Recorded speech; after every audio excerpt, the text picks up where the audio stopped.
Well, as you can imagine, we're working on our kitchen, wet sanding out the parts that already have all the clear on, doing little touch-ups. In this case, we sanded through an ink line, did a touch-up on an ink line, and I'll put another coat of clear on there later, just over the ink line. We still have flaps to wet sand. This has been drying up by our heating vent, and that heat almost never shuts off. I don't know why we're in such a cold spell. It's not the coldest time of the year. And we're working on our kitchen every day, working on the Novanta every day, and we're coming down a home stretch here. And I'm not sure exactly when, but at some point in time, we're going to start the buffing operations. Because some of these parts have been drying long enough, they should be ready. And while we're doing the buffing of the smaller parts, this is just sitting up here, cooking like a lizard in the sun. And it's a good feeling to know, while you're sleeping, that paint is drying. I don't know if I can explain that, but I always feel better if paint is drying while I'm sleeping. I think, oh, I'm gaining on it or something. But we really never are gaining on it, I guess. I guess that's true. Anyway, just a thought for today before we start. Now, this is hard to believe, but these under cabinet lights and the lights that go inside the cabinet are starting to consume the beginning of the second day. Just putting in the switches and the lights and the wiring and the screws. It's unbelievable. I had no idea this was going to take this long. There's just wires everywhere. I'm like Windy the electrician here.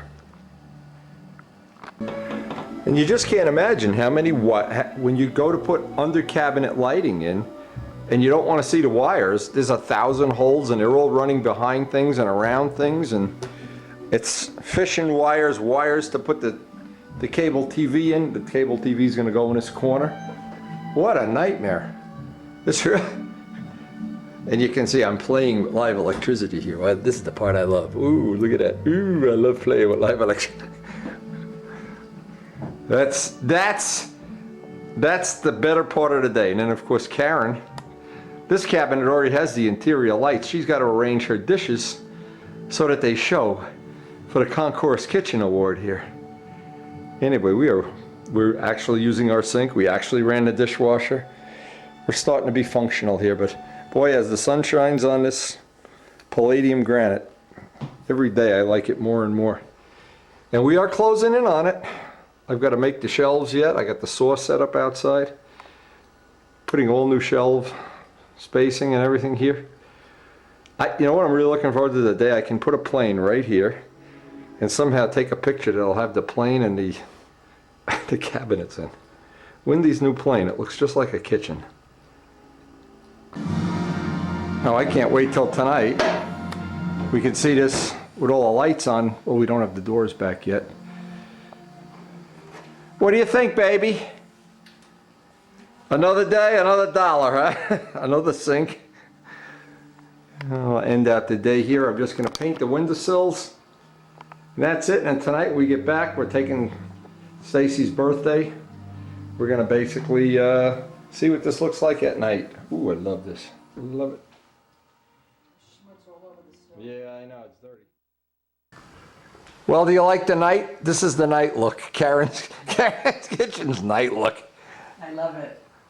If anybody ever says, just put some cabinet lighting in, it's so, and this is only half of it. We have the lights in the cabinets still to be, It'd be nice if tested. it'd be nice if we peeled the plastic off the appliances. Yeah, one of these days. See, when you want to get up in a lifestyle, you get all that plastic off. Tomorrow. We got just enough lights here. That's good.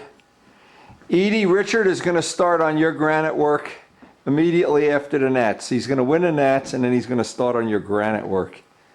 Maybe I'll have to come down to Texas and help out now that I'm a granite specialist. How's that look? You happy with that? I love it. I just love it. How about me? What about me? I love you too. What? Whoa. Look at that floor. Ooh. Yeah, we worked hard on this, baby. Novanta. Now, of course, the only thing we're missing, we have no cabinet doors. And we have no glass in the cabinet doors. I love that paper. This is really tastefully done. I can't believe we still have this schmutz on here. We'll peel it off tomorrow.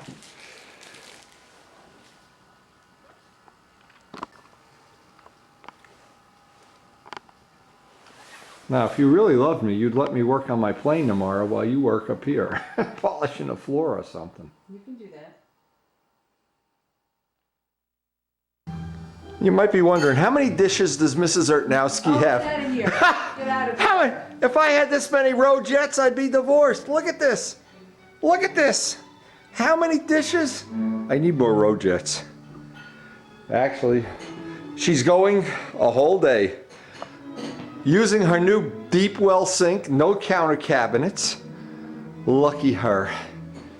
How lucky can a girl be? Oh my God, I didn't realize we had this many dishes. Karen, you ever hear of eBay? No, eBay! doesn't exist. eBay, don't put me out on eBay. I don't want to go out on eBay. Oh my God. Now you're not getting tired of working on these dishes, are you? Yeah, yeah. You need some help? Oh, I know a guy that's available at the right price. that would be very nice. He works for Bird Seeds. He used to work for Bird Seeds, but no more. He got into the early retirement. So I'm busy slaving and he's... And notice, I'm shooting video, I'm in management. That's what I like about being a movie producer. Rich Oliver while I'm working. I'm chatting with Rich Oliver, talking over the finer points of the stunt world. Oh my God, I love the way this came out. When we got home from Stacy's birthday last night and looked at this at night, seems like it's all worthwhile. But this is the last two boxes. And if hopefully we can get Michael to come and put the cabinets back, and if we could, I gotta get rid of this. This is bothering me. Stuff really doesn't come off that easy either. No, it doesn't. I took it off the dishwasher. You're a lucky girl, that's all I can say. If I had this many Rogettes, can you imagine if you went down into the shop and I there's... don't have enough life to use that many Rogettes. I don't have enough life to use the ones I already have. What are you talking about? She loves her granite. And this is the coolest thing now. See, we have no light switches here yet, so there's live 110 electricity coming out of the granite here. So if I hear a scream, I'll know what happened. Right by an open sink. Oh, not a great idea, Wendy. We live on the edge. New sink worked out great. Oh my God. And we're missing a beautiful flying day. I'm sure Jacobone's down there with the Blue Demon laughing at me because I'm here doing construction work. You look at the wind if they're flying that. They'll fly in the wind, they got ARFs. Now as I'm going through the email and the mail, this is from our good friend Walt Russell. He's built his grandson a little N-gauge model railroad. He's having fun with this. I know if I have grandchildren, they will have trains. They will be flying and have trains and have those little hats the engineers wear and everything. Anyway, these are the photos that he sent. They're all basically about his train layout, the trolley station. The second one is the overhead trolley line. Now I got to tell you, when I was a kid, I didn't have, of course my father had passed on, so that wasn't going to happen. But one of the things that was different is my mother used to constantly encourage us to do things. Go build a train layout. Go figure out how to build a plane. Go try to steal a bicycle or something. So, well, maybe not steal a bicycle, but the elevated trolley, 2 elevators to go to the ground level. And he says he's just beginning in model railroading. Well, we're all just beginning. But it is definitely a lot of fun. A model railroad, especially if you have grandchildren or children. Trolley, the elevated line. And in the world of model trains, believe me, they come out with new, because there's a big giant market, a multi-million-dollar market. So they're always coming out with new things. Mark Hotel, named after my youngest son in the foreground. See, if we had more people flying control line, and maybe without John Brodak, we wouldn't have anybody flying control line. I don't know the way things are going. But when you have a big market, you can come out with new products constantly. You can invest in tooling. Possible location for the engine house. Tried to build most of the buildings ahead of time to be able to lay out the plan for the rail yard. Factory location. He's got 5 tunnels. I see he's doing the mountains like I did on the KW.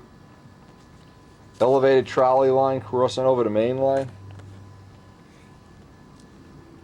All you need to do is go to the Mike's Train House website and see when you have $1 million market, the products you can come out. They come out with products almost every day. Unbelievable. The Village. Walt, now I'm telling you one thing, I'm a little disappointed. I know you're a fabulous guy. And here's some of the factories: Sherry's Fabrics, John's Sporting Goods, my oldest son. But here's what you really need. I can picture. This center here, this should have been the control line fly-in field, and have some little N-gauge windy guy out there with a little Spitfire or a little something. Brian's Cafe, my oldest grandson. Kevin's Transfer, my youngest grandson. I don't know if Gerald Champ, what he did, he was going to put up a model railroad, but I don't know if he ever finished it or not. Gerald, pictures. These guys are getting ahead of you. Now, what's funny, too, I spoke to, and this is really unrelated, I spoke to Keith Ferguson's brother, who was at his son's wedding, and I sat at the same table with him. He now lives in Albany. No, in Auburn, where Walt Russell lives. So maybe these guys will get together and run trains, fly planes, watch windy videos, or wash Karen's dishes. I don't know. But hey, thanks for sharing that. We got to get back to work. There's so many things going on around here. And spring is coming. I can taste it. Spring is in the air. The birds are making nests. Now, it won't even matter today because tomorrow is cabinet day.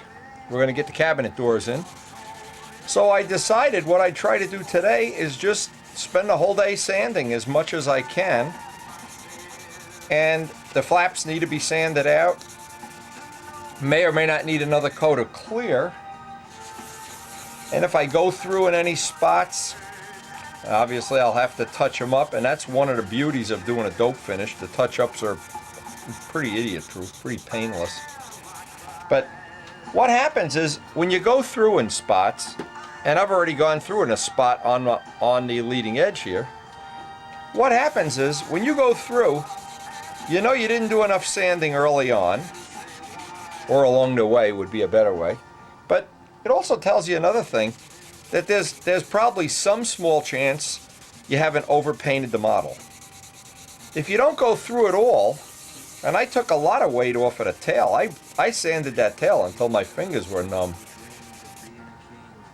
And when you count the amount that you're going to get off in the front when it's way at the back, for instance, when you get weight off the inner tip, you double your money because you get the same amount of weight off the outer tip automatically, or is that much less tip weight, so you've got a win-win. When you sand the outer tip, it's like investing in Enron. It's not really that great. So anyway, but the bottom line is,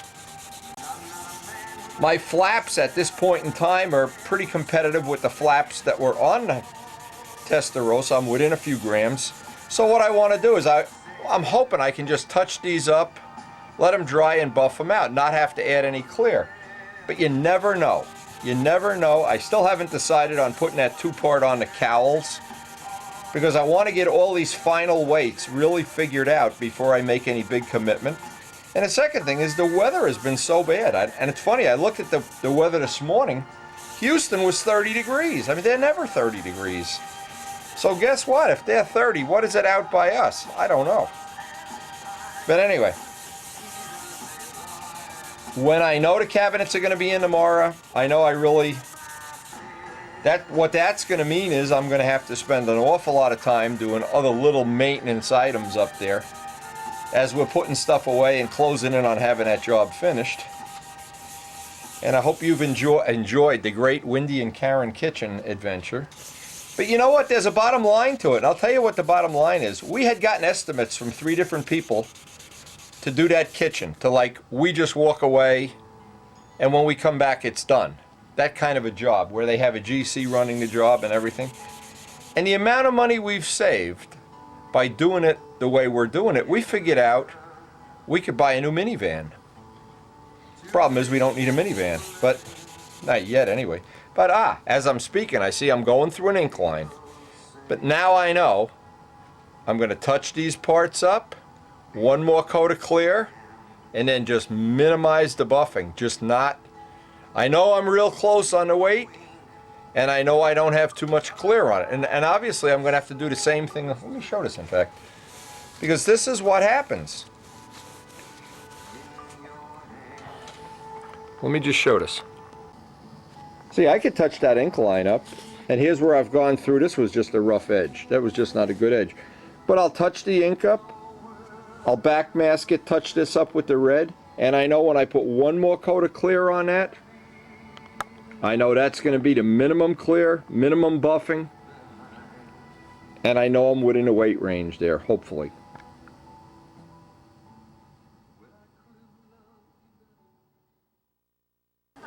Now, the problem is, it's raining. So, and I really, because this is just a little touch-up, and Karen won't be home for a while, I guess I'll get away with doing this in the shop, but really don't like to do these little touch-ups. Anything but a little touch-up I don't want to do in here.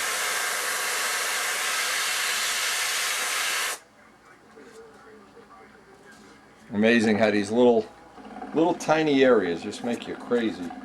But at least this is telling me I don't have 2 quarts of extra clear on a plane.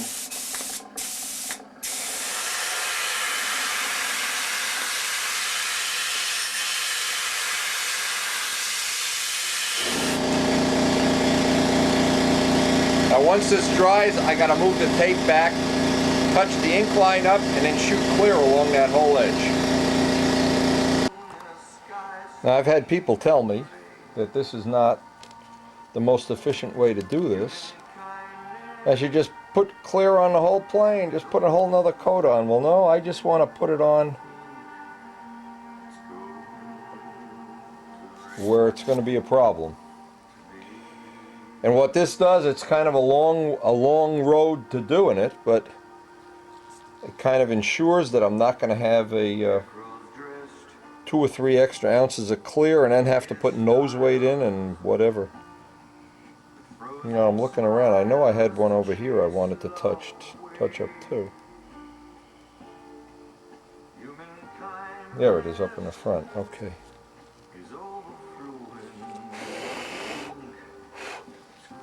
Now as soon as one side dries, I'll just flip it, because here's the other one. I didn't even remember where it was, but here's the whole thing with this. If you do this on an ongoing basis, you never, at the end of it, when you're the most prone to rush it, you've got all these touch-ups done. And you've buried them in clear or whatever.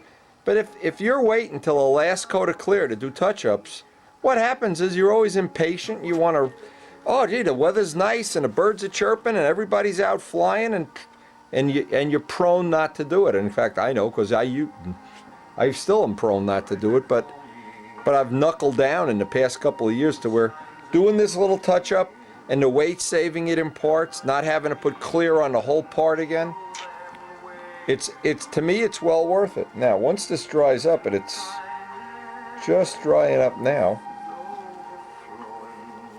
and I don't want to skimp on this. I don't want to say, nobody will see that. The minute you start doing that, then I wonder, is it even worth doing what we do? I mean, I wonder if you haven't already lost at that point in time. But it's all in the eye of the beholder. It's in the eye of the Oriole. And all these little touch-ups. Now I'm only going to put clear where the touch-up is. I'm not going to clear the whole part. So putting clear on the whole part, then little by little these parts get to be heavier than the Testarossa. And once that little piece is cleared and that whole nose,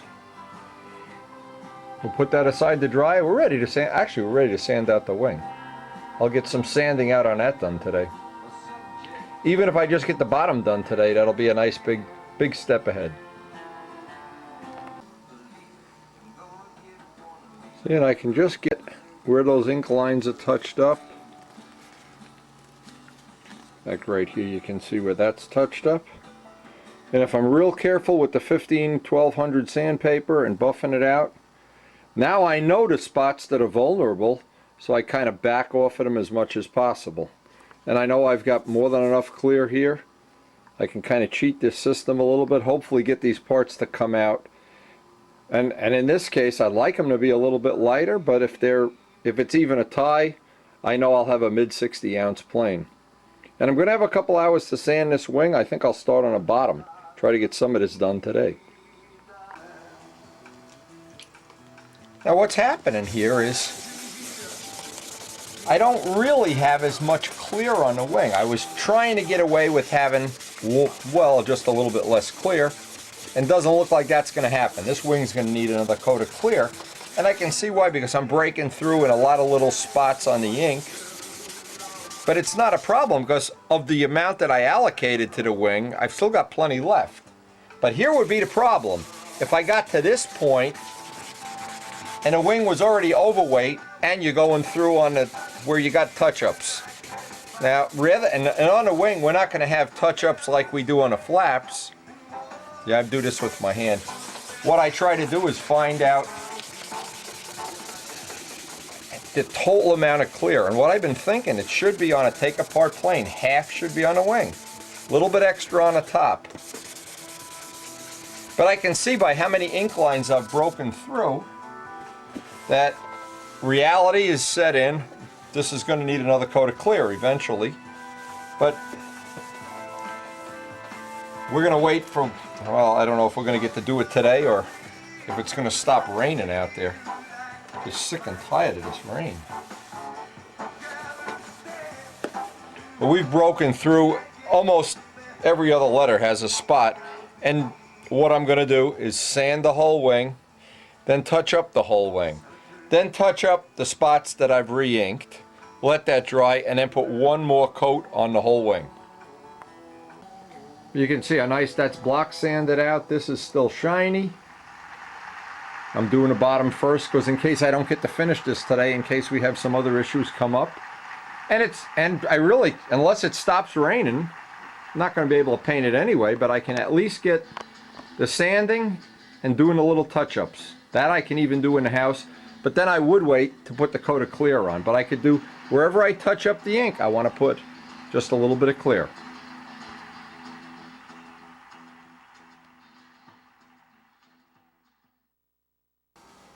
Now it must be my lucky day. It must be my really, really lucky day.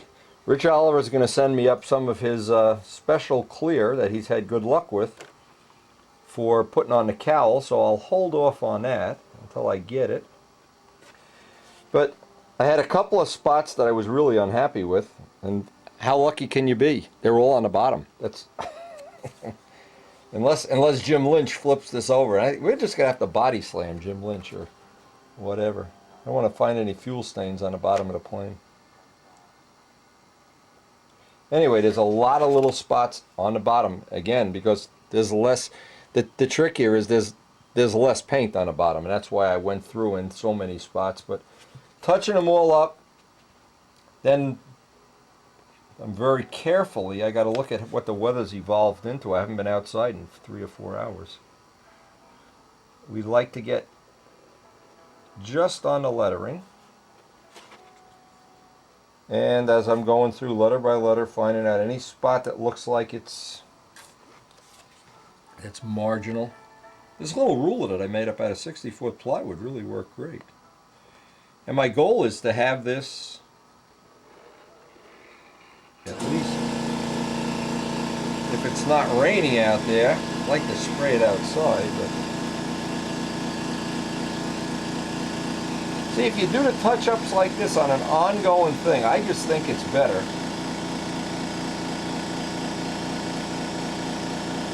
than wait until the very end, and that's when you tend to just, I say that over and over, you just tend to say, oh, I don't have to touch that up, the hell with it, nobody will see that. Well, you know what, probably nobody will see this except me or the people watching this video.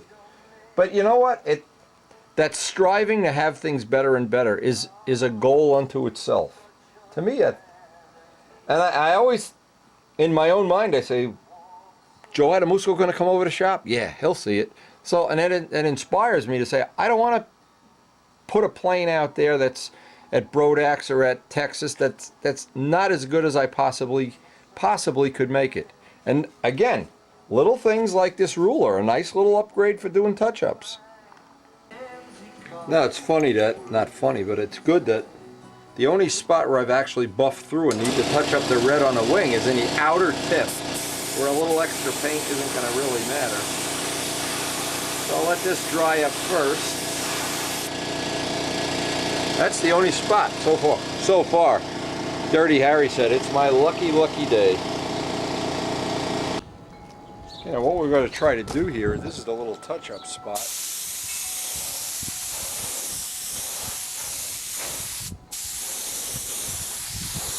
And I'll try to remember that that's, oh, the wind's blowing.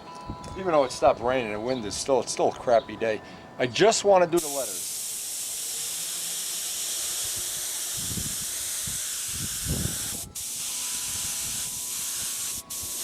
Or I should say the white on the letters.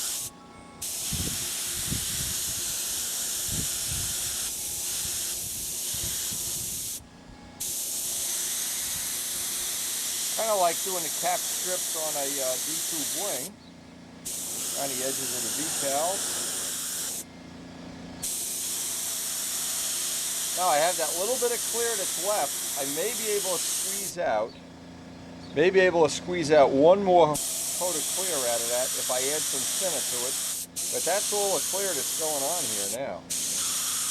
None of the big ink lines got compromised.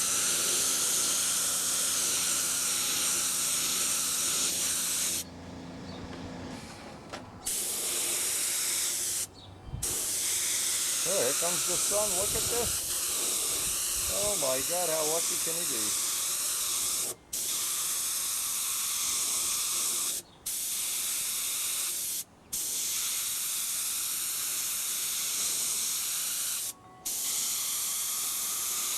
Now once this dries, I'm going to put just enough thinner that I need in that little amount that's left. I probably got about 6 ounces left in there.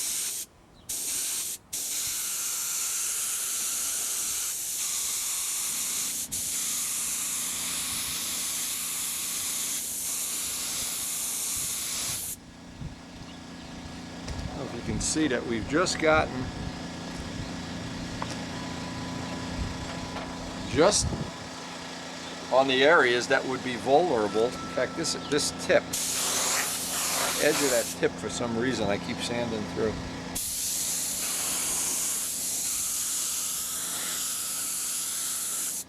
Remember sanding out, or like on a nobler wing where you're always going through the cap strips. Now if I were just to paint the whole wing with this coat, it wouldn't serve my purpose because I want extra over these spots that I've gone through.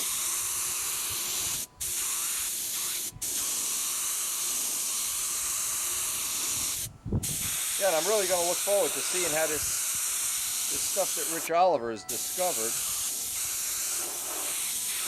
the fuel proof for the bottom of the cowl. Well, I guess we'll find out.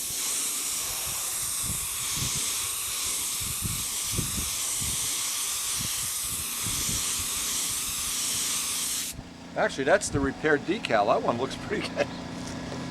So sure, maybe we ought to quit while we're ahead on these decals. Now how cool is this that while I'm out here the sun comes out? Dirty Harry must be looking over my shoulder.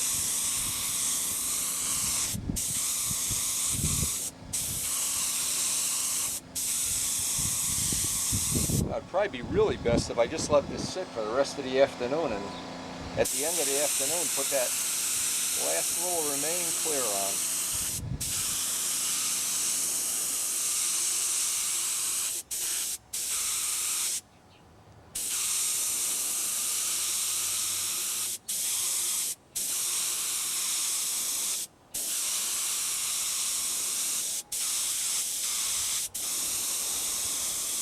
And so far we have stuck to the amount of paint that we really had figured we were going to use on this. So the last thing will be, when this is all totally dry, and I'm going to let this dry a couple hours, get that last coat on with a little bit extra thinner in it and just blow a wet coat, and that should melt everything right in. Alright, you can see how that's drying up by that heating vent. And it's really cold out there, but hopefully that'll get us within our limit. I've got just enough paint to get this one more coat. And I'll make it a wet coat. Maybe it'll blend in all the overspray. And then while Michael's doing cabinets, we're going to hopefully have this up here by a heating vent drying away. And we got our little touch-ups on the flaps drying up. We could work on the spinners later today. May even try to sand some more clear off the bottom of the tail. And we're going to wait to get the stuff from Richard for the two belly pans. See how that stuff works. I'm always interested in trying new stuff. New stuff, as Karen says.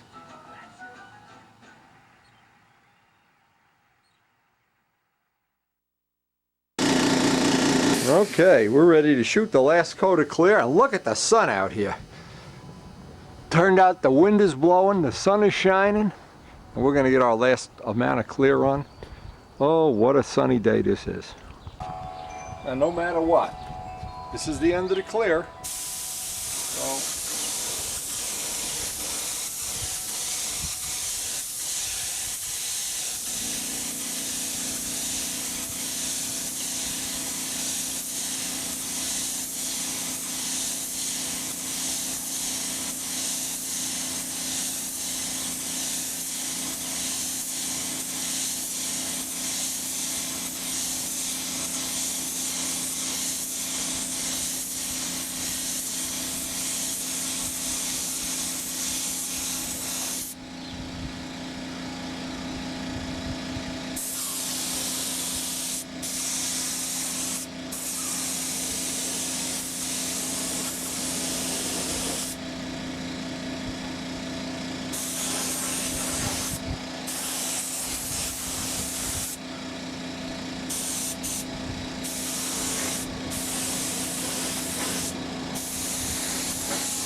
not sure if you can see the color whenever the sun seems to pop through here.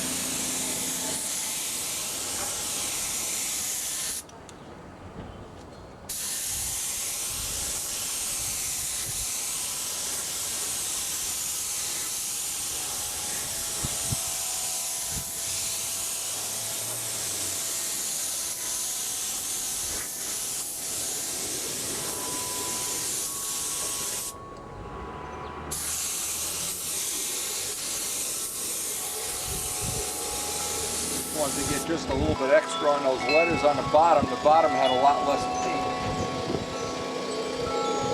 than the top. You can see where the letters are. Yep.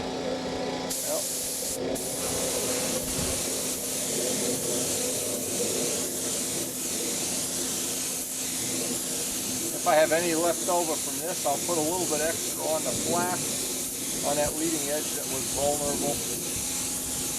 A spot that wasn't just right out there.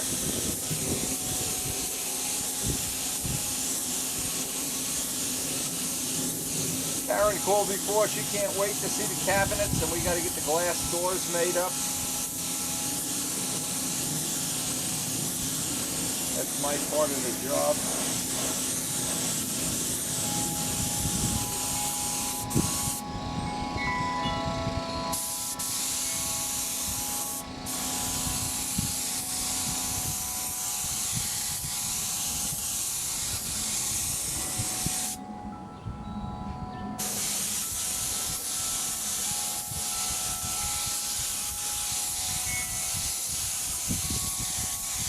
That wind is blowing. Come on, don't do this. Not funny.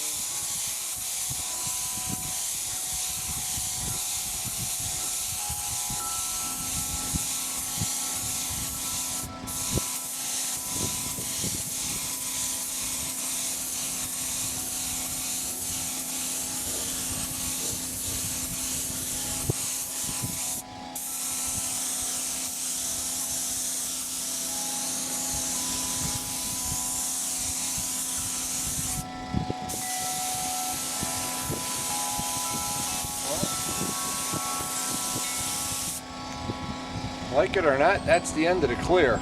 It's going to dry up. And while we were painting this, Rich Oliver called again to tell me he's got a baby dove living in his shop now. Gotta find out what that's all about. Anyway, I just wanted to touch up. We got a little bit left of this material, but this is definitely the end of the clear. And whatever spots buff through, from this point on, forget it.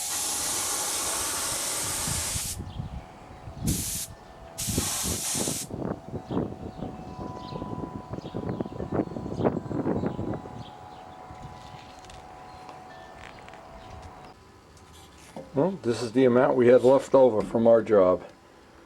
And I guess we will save just, I don't know, that's probably 2 ounces or so. Save that just in case. Alright, that's going to be drying. It's a good feeling. I always sleep better at night knowing paint is drying. Anyway, that's the last thing we're going to do today. Michael's going to do cabinets tomorrow morning if he keeps his word. And we'll be moving on. I hope by the end of this next week, we'll be back in the shop full time. I will get that stuff from Rich Oliver and do a little test.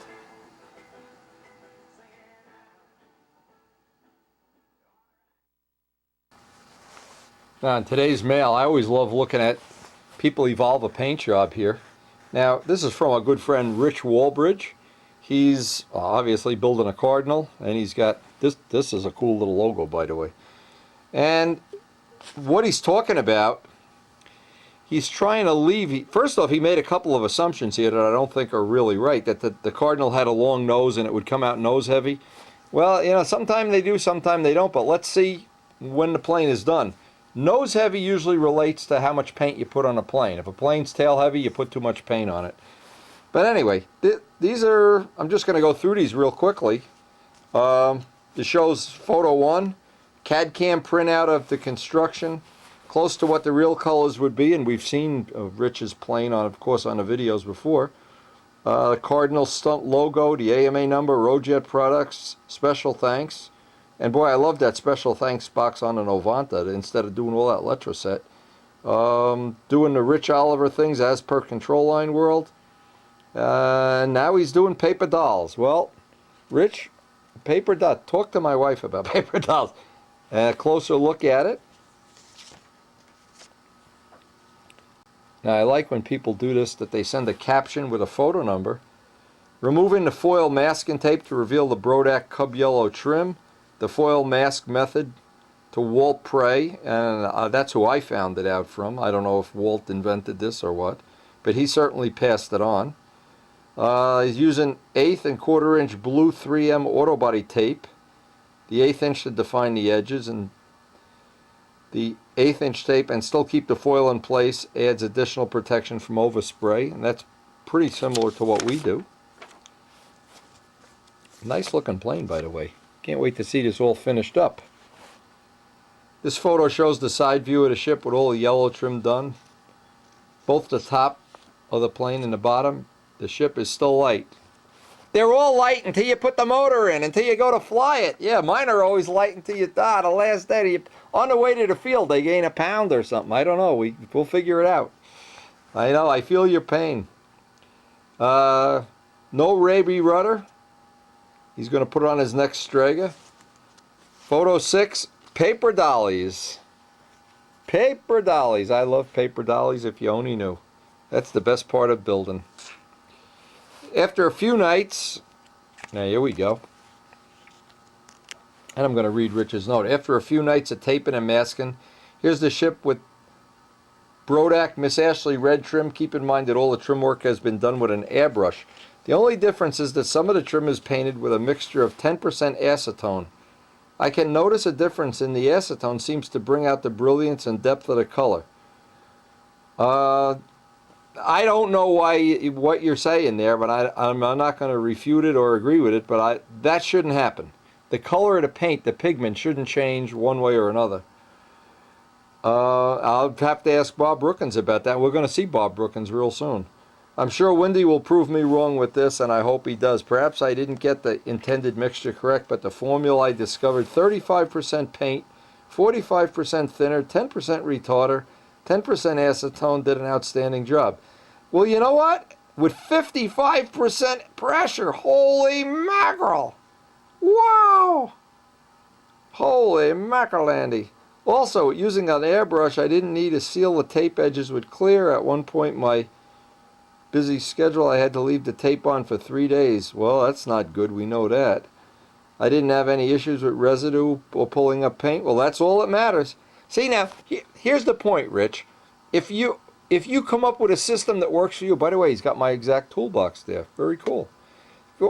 If you come up with a system that works in your shop conditions, who cares? If you got to use acetone, dishwater, gasoline, I'm not suggesting that you do that, but if you could come up with a formula, that's great.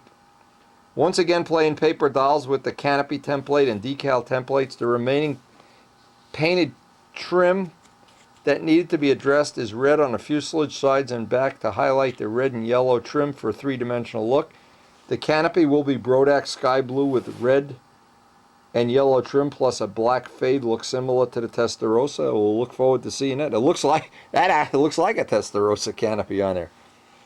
And copy it all you want. Feel free to send me a pizza anytime. This is a shot of what is directly behind my work table against the wall. A switchback, pipe ship, imitation with a pipe, and my Brodak Cardinal. Photo 10. This is what I love about videos and the things we share. Non-aviation might be interesting. Artist, engineering type of person. He's an architect, so obviously this is something I'm interested in. I'm doing this crazy kitchen. This is a concept rendering of a building that took me almost 2 years to design, development drawings and construction documents to achieve state approval. It's a performing arts building consisting of you should have designed a flying field on the roof here. Consisting of a full concert hall and a black box theater. It is just one building on a 15-building middle high school ground combination campus. In California, such a school type is called the Educational Center when the project is completed. This fall, it'll be the largest K-12 school campus in the history of the state of California. Our firm has done 2 of these Ed Centers for Clovis School District. Cool. I didn't know you were a celebrity. I would have jacked the price up on sending you DVDs. Here's a construction photo looking at the west side of the building. By the way, this is interesting, Rich. I appreciate that you're sharing this. And I always enjoy seeing what people, that have real jobs, not windy jobs, real jobs. Here's a construction photo looking at the west side of the building that I took on one of my random visits to the construction site. As you can see, they don't have the block up yet, but most of the structural steel is in place. Here's obviously a picture of him walking around. Yes, that's me holding the camera and taking a cheesy mugshot. You know what we do to people do cheesy mugshots? Da-da-da-da. Send a cheesy mugshot to Windy and you never know what's going to happen. It's a Frito Bandito. Anyway, that's me holding the camera and taking a cheesy mugshot inside the concert space. Rich, you got to put the flying field back there. On the stage behind me, not in its final location, is a steel framework that will be suspended with cables into place over the stage. This is a movable frame. We'll have acoustical panels. By the way, Karen is interested in this kind of stuff. This is the largest project to date so far in my career. 50,000 square foot. How much granite do they have there? You ought to include the price of granite and then take one home for yourself. $15 million. Ooh, that's out of my range. Maybe Rich Oliver could afford that. The responsibility that was entrusted to me was an honor to be a part of. Our firm and its team leaders get the architectural credit for the campus, but I can say that I was part of the design team, developed all the drawings to make the building possible. Yes, okay. The feeling similar to when finally finishes their latest stunt plane. Rich, I'm impressed. And this, I got to tell you, cheesy mugshot, I got to tell you, if I was, see, I'm looking back at this, and I'd be thinking, and by the way, we really appreciate that you send this up. This is what I'd be thinking. The big thing, and over here, the Windy logo, over here, Rich Oliver logo, right here, your cheesy mugshot, and here, I don't know, like a Playmate or something. And we'll have a circle here and some flying lines. That'd be pretty cool. Anyway, thanks a lot. We appreciate you sharing that with us. And as always, we'll be sending you some little extras with the next batch of DVDs. I got some stuff here. Rich likes birds. And by the way, Rich Oliver has a baby, a dove. He's got a baby dove living in his house now. Not on purpose. He found him in a swimming pool. So I hope we're going to be reporting good news tomorrow, not that he didn't make it.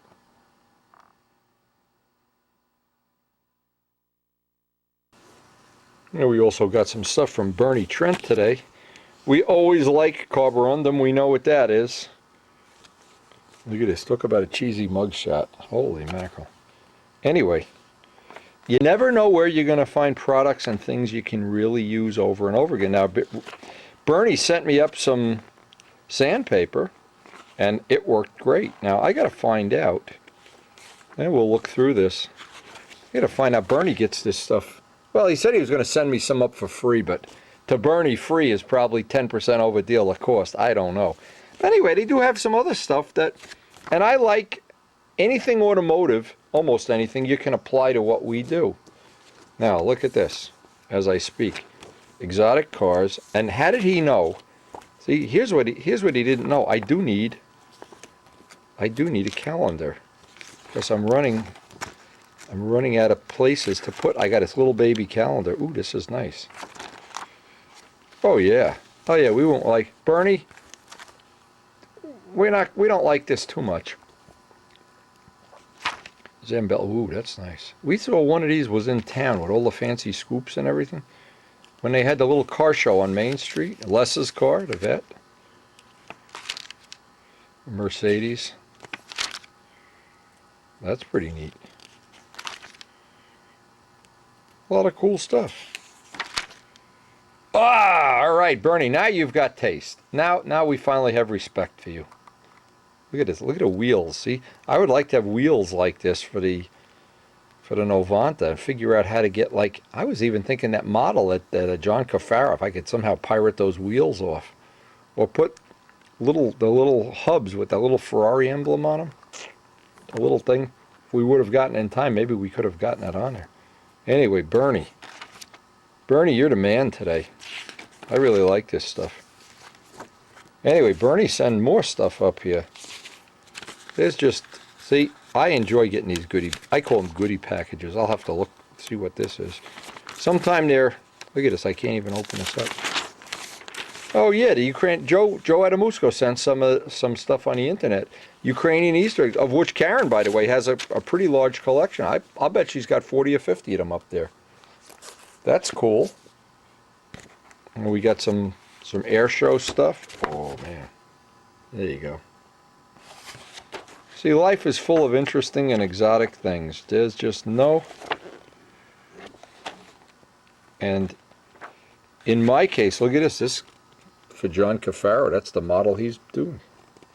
For me, because in my unique case, and I don't have any interest in what's going on in television unless it's animal shows. And it's funny, we just had dinner with another couple, and a couple we really do enjoy their company. It's not fair for me to even say who it is. We enjoy their company, but all they wanted to talk about is the latest episode of whatever these shows that they watch on TV. And I tried to politely say that, you know, like, really not interested in that stuff, but I'd rather talk about this. Anyway, I'll show this to Les, too. Look at all this stuff. Bernie, you're going to keep me busy. You keep me up tonight. Hobby Outlook, and Bernie, as always, sends me a pizza. If you need more sandpaper, look at the catalog and make an order. All right, Bernie, here's the deal. I need a sleeve of, no sense even making an order, I need a sleeve of 1200 because I'm using the last few sheets of 1200 now. So when you get this DVD, here's the deal. Send me a sleeve of 1200 at that incredible dealer cost that you get. I think it's 99.9% off. And in the meantime, I'm gonna check this stuff out. This is excellent. And the car stuff, I really do. I'm kidding Bernie about it, but I really do enjoy looking at the car stuff because there's always ideas. In this case, these scoops. I mean, no matter what, I'm always looking for something. I'm just never, there's never a time when I'm willing to say, well, that's it, I'm done, I can't figure anything new out. There's always something new. And I'm hoping, best news of all, I got an email from Joe Adamusco. He may be coming up Friday. So we may be having another great show and tell and Spitfire Novanta day. I don't know what we're going to have, but Joe's always fun to have, that's for sure. Bernie, thanks a lot. We have been plenty here. All right. It's door hanging day. It's up there. Let me get the screws.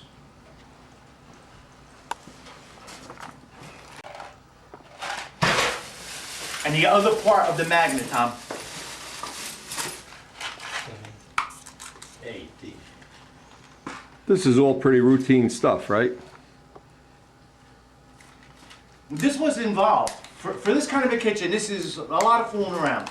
That's all I can tell you. A lot of fooling around. They came out beautiful, Mike. Beautiful.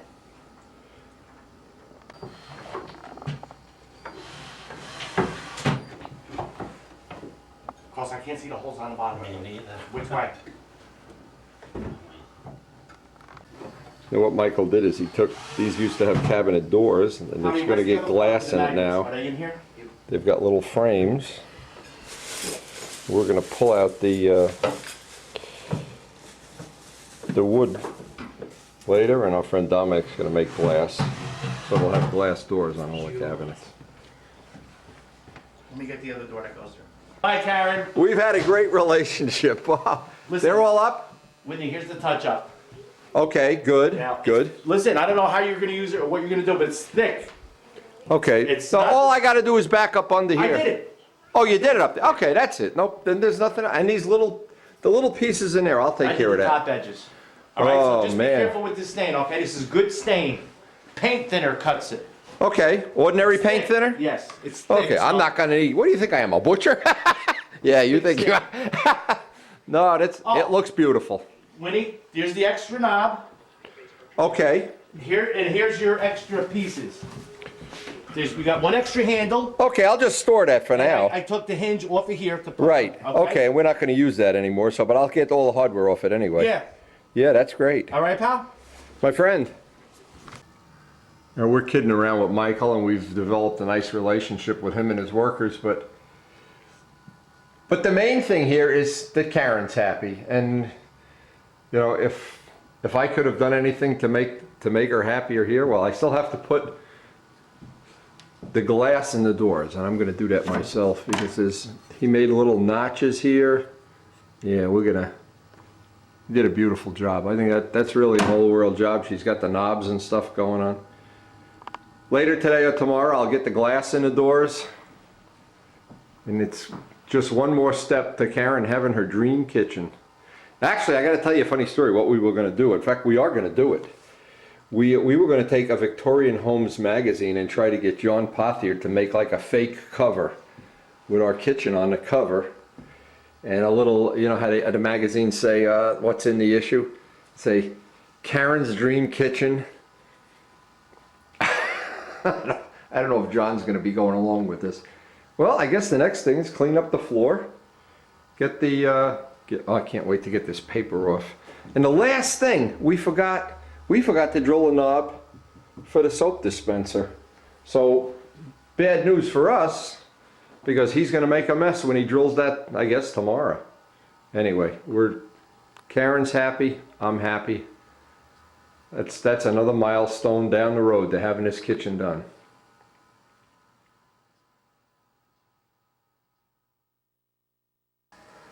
Now this is the last thing I have to do on part of this job, and then I'm going to start checking my other parts out. I got to pull this apart. Boy, he did a nice finish on that. I got to get our extra knob, our extra hinges off. See, I had painted these hinges, and I'm going to now paint the screws to match. All little detail stuff. Nothing big there I can't live without. And the main thing, as always, Karen went to work the happiest woman, as if she just won the Nats for the next 10 years. Now we've reached what I think is a real milestone, and I call it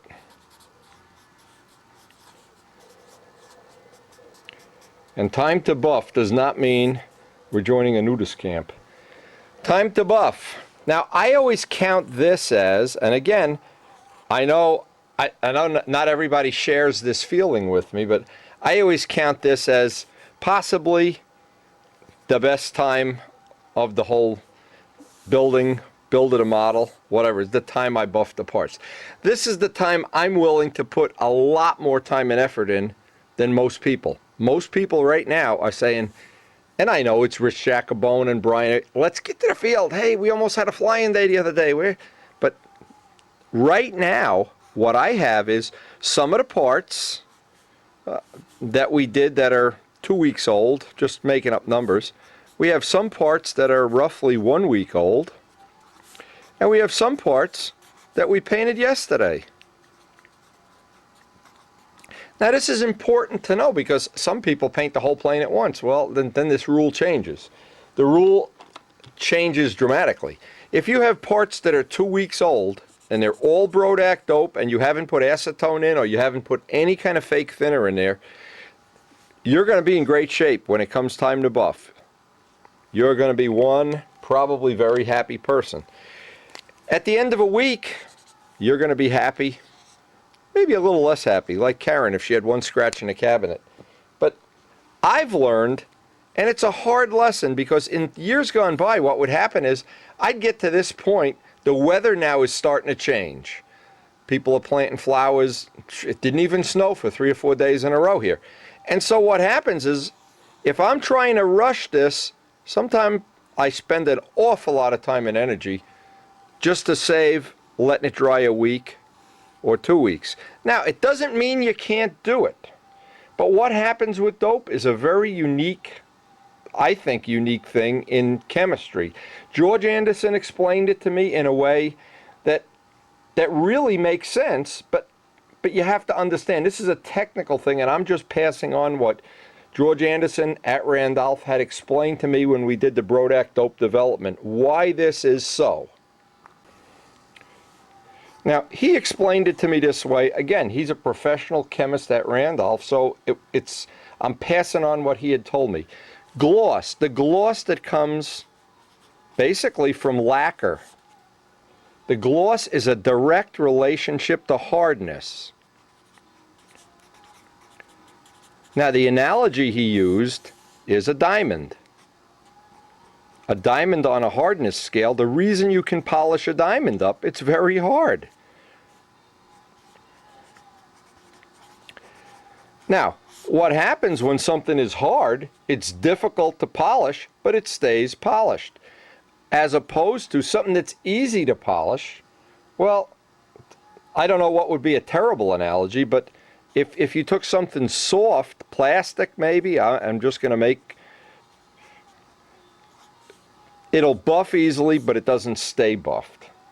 So there's a relationship between hardness and gloss.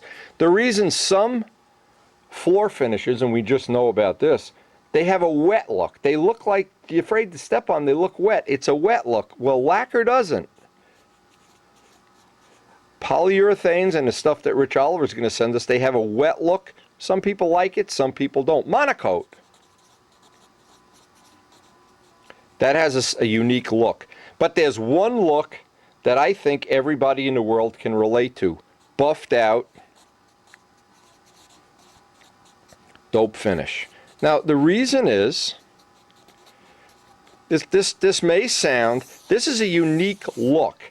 If you go to a car show, a motorcycle show, hand buffed lacquer finishes, as opposed to Imron, polyurethanes, all the enamels, they have a different look. It's a unique look.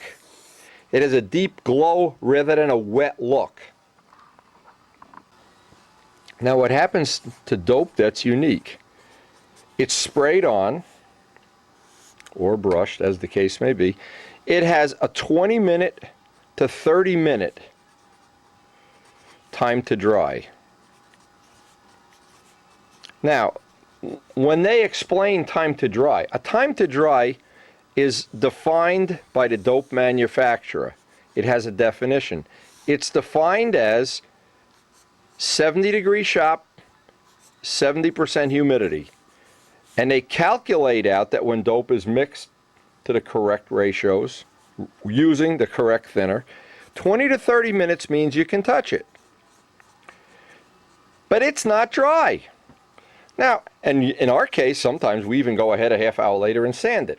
But basically, if you looked at it like a sandwich, like a bologna sandwich, if you look at a layer of dope as a bologna sandwich, what happens is it skim coats.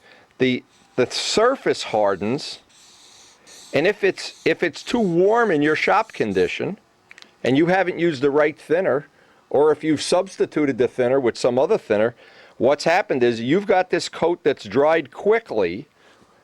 If you've added acetone to the material, this coat's dried quickly, and what's happened in here, you've trapped thinner, depending on how thick you've made the coat. And when I put my paint, especially the clear, I put it out in a cold garage to dry. What it does, it allows all this thinner and whatever to outgas. The slower it dries, the more of it is going to outgas. When it skims over, as an example, when you use acetone or you use Home Depot thinners, you skim coat, you trap all this material, and the material hardens on the surface, but this material down here never really truly hardens. It stays mushy. And you kind of, in a way, defeat the biggest benefit of dope is the fact that it's constantly shrinking, stretching, and adding strength. When you defeat that purpose, or if you put the material on all at once and never let each coat dry, you notice how we've been putting one coat on, let it dry a couple days, another coat, let it dry. When you get up in the morning, and I've heard guys do this, they go out to the garage, put a coat on 8 o'clock, a coat at 10, a coat at 12, a coat at 1, at 2. Hey, I got all my clear on in one day. But all this material down here never outgassed, never dried properly. You've added weight, defeated the strength of the dope finish. Each coat should dry correctly. And based on 70-70, all you're doing at the end of that half an hour is the surface is dry. You're not letting this dry out. That's why once we have it dry slowly and it outgasses, then we put it out by a heating vent and basically cure this, get all of the rest of the material out. And that's part of getting it to dry to the correct hardness, to the correct strength, and the correct shrink rate, all at the same time. Question that I've ever answered about dope finishes revolves around this word: easy. The way you make it easy on yourself is, if you do it after one day, it's going to be hard. You're going to be able to get it done. If I went over to the wing right now, but I'd be spending much more time than I have to. A couple days, even an extra day, probably a lot easier. See, it's not that you can't do this. Around here it gets, but after, I'd say safely, a week. Now, we have parts that are dry in a week. They're probably going to buff out pretty easy. What's going to happen? And anything over a week, it's just going to make it a cruise to the moon. Stuff that's dry 2 weeks, or longer. Now, Louis Walgast at one time, when we were using other brands of material, he got so frustrated, he painted a plane, and I'm just going to make up the dates because I don't remember, but he did paint a plane and let it sit for 6 months. Well, yeah, that's sanded out or buffed or whatever beautifully. Because remember what's happening to the dope. As it's going through the dry cycle, it's getting harder and harder and harder. When it's hard, it's going to polish up beautifully and stay polished. When it's soft, it's going to be hard to polish and not stay polished. Polishing is a very, it's a science, an art, whatever you want to call it. It's an art unto itself. As the material hardens, it buffs easier. Now that would go for any kind of polyurethane finish, any finish. But polyurethane has different characteristics. It's more fuel proof, but there's trade-offs in terms of repairing it, and Rich Oliver says he's worked on some of that for a while. Well, but these are the devils we don't know. But the devil we do know is make it easy, give it that weight cycle, and at this point in time, what happens to a lot of people, this happens to me even a lot of times. Let me explain this real quick. So you have this surface that, depending on how dry you sprayed it, it needs to be sanded. If you decide, and I've seen people do this, they sand it with 400 and they say, wow, I sanded the whole thing out in a half an hour. Well, yeah, you can buff it with Gorhams. This is a real time saver using that 400. But what happens is there's little microscopic scratches in the material when you're done. Now, a lot of people don't mind that at all, or they assume that as time goes by, they'll just wear them out wiping a plane off. Well, the problem with our planes, we don't wipe our planes off anymore. With the exhaust systems, even this header system that we have, sometimes you don't even have to wipe the tail wheel on the Strega ARF off. So what would happen is, at 500 and 600 paper, those scratches get so tiny, some people can't even see them. Problem is, I do. So, but at 1200, and I've done this test a million times, 1200 or even better 1500, it takes a little more sanding time, more time to sand, but no scratches. Now, a lot of people, and this is how this has evolved over the years. I've always used Gorhams. And it's only one kind, the pink stuff that's in the tub, not the liquid, that works. There's other compounds. There's a product called Finesse It. There's some 3M stuff. There's all kinds of cute stuff. The problem with all this stuff is this can be upwards of $30 for a container of the material. This is $5 and it works just as good. And if we didn't have Gorhams at all, toothpaste works pretty good too. But you need to always do a test, because the compound that you're going to want to use, if you sand with a really good grit paper, 12 to 1500, the amount of time you're going to spend buffing is almost nothing. If you don't do a good sanding job, or you use rougher grits, you're going to be sanding through more, you're going to be compounding 5 times the amount of the time you saved. So with all this in mind, getting a dope finish is always pay me now or pay me later. Right now, what's important, we want to see the parts that are the oldest if they're ready to buff. The way I do a test, and we take the oldest part, sand it with 1500, 1200, whatever, and take a quick look with compound, and if that finish pops right up, it's ready.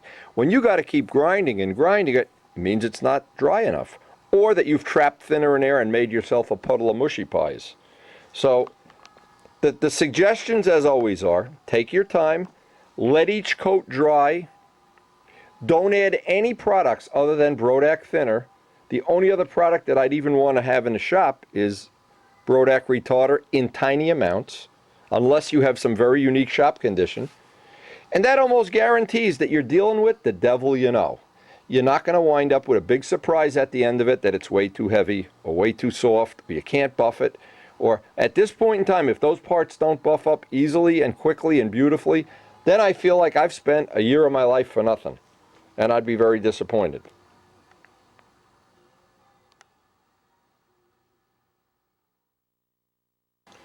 Now this is kind of unrelated but similar, and I wanted to add this in.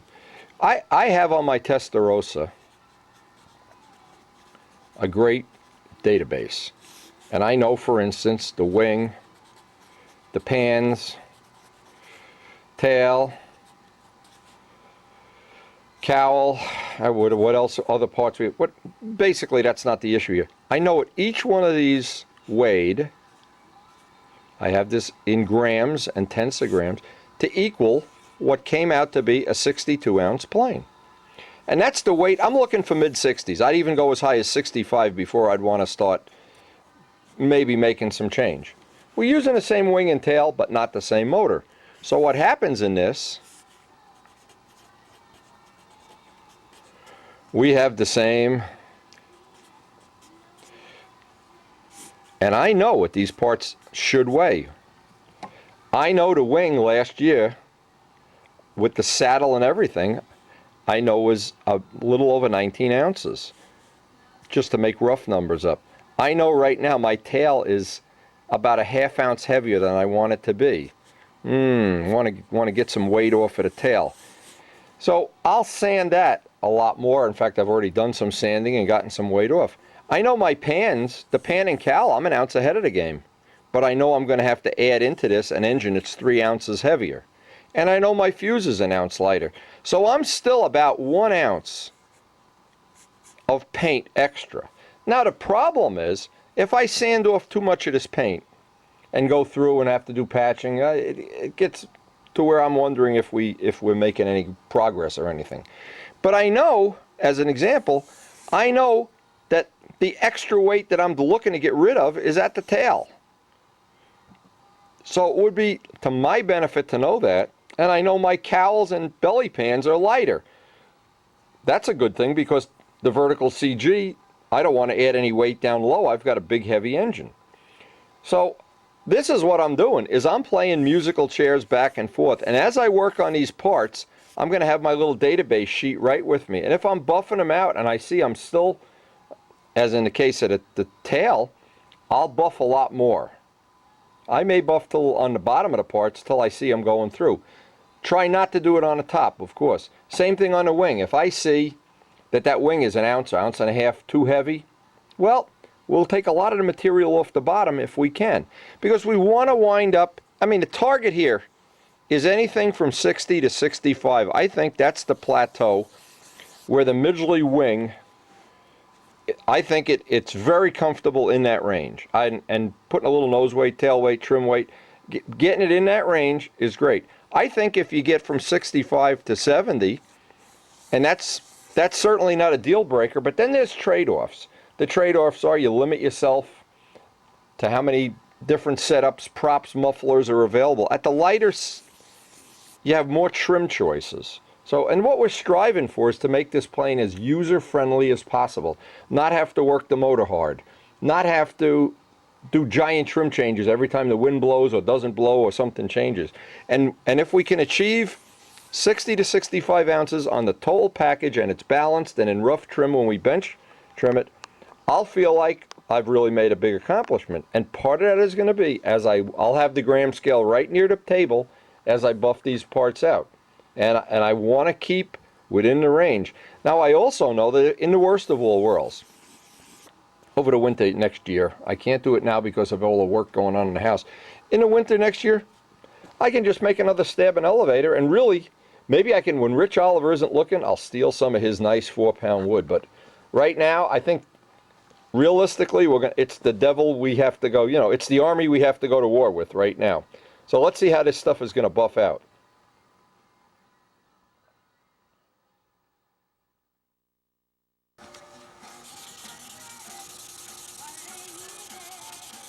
Now again, Joe Adamusco kept track of how many hours it took him to buff out one of his masterpieces. Now, it's a little extra for Joe because he's dealing with silk span. Silk span areas take a lot. These modern planes that I have, the Ferrari planes, don't have any silk span areas, so they tend to be a little easier to get this part of it done.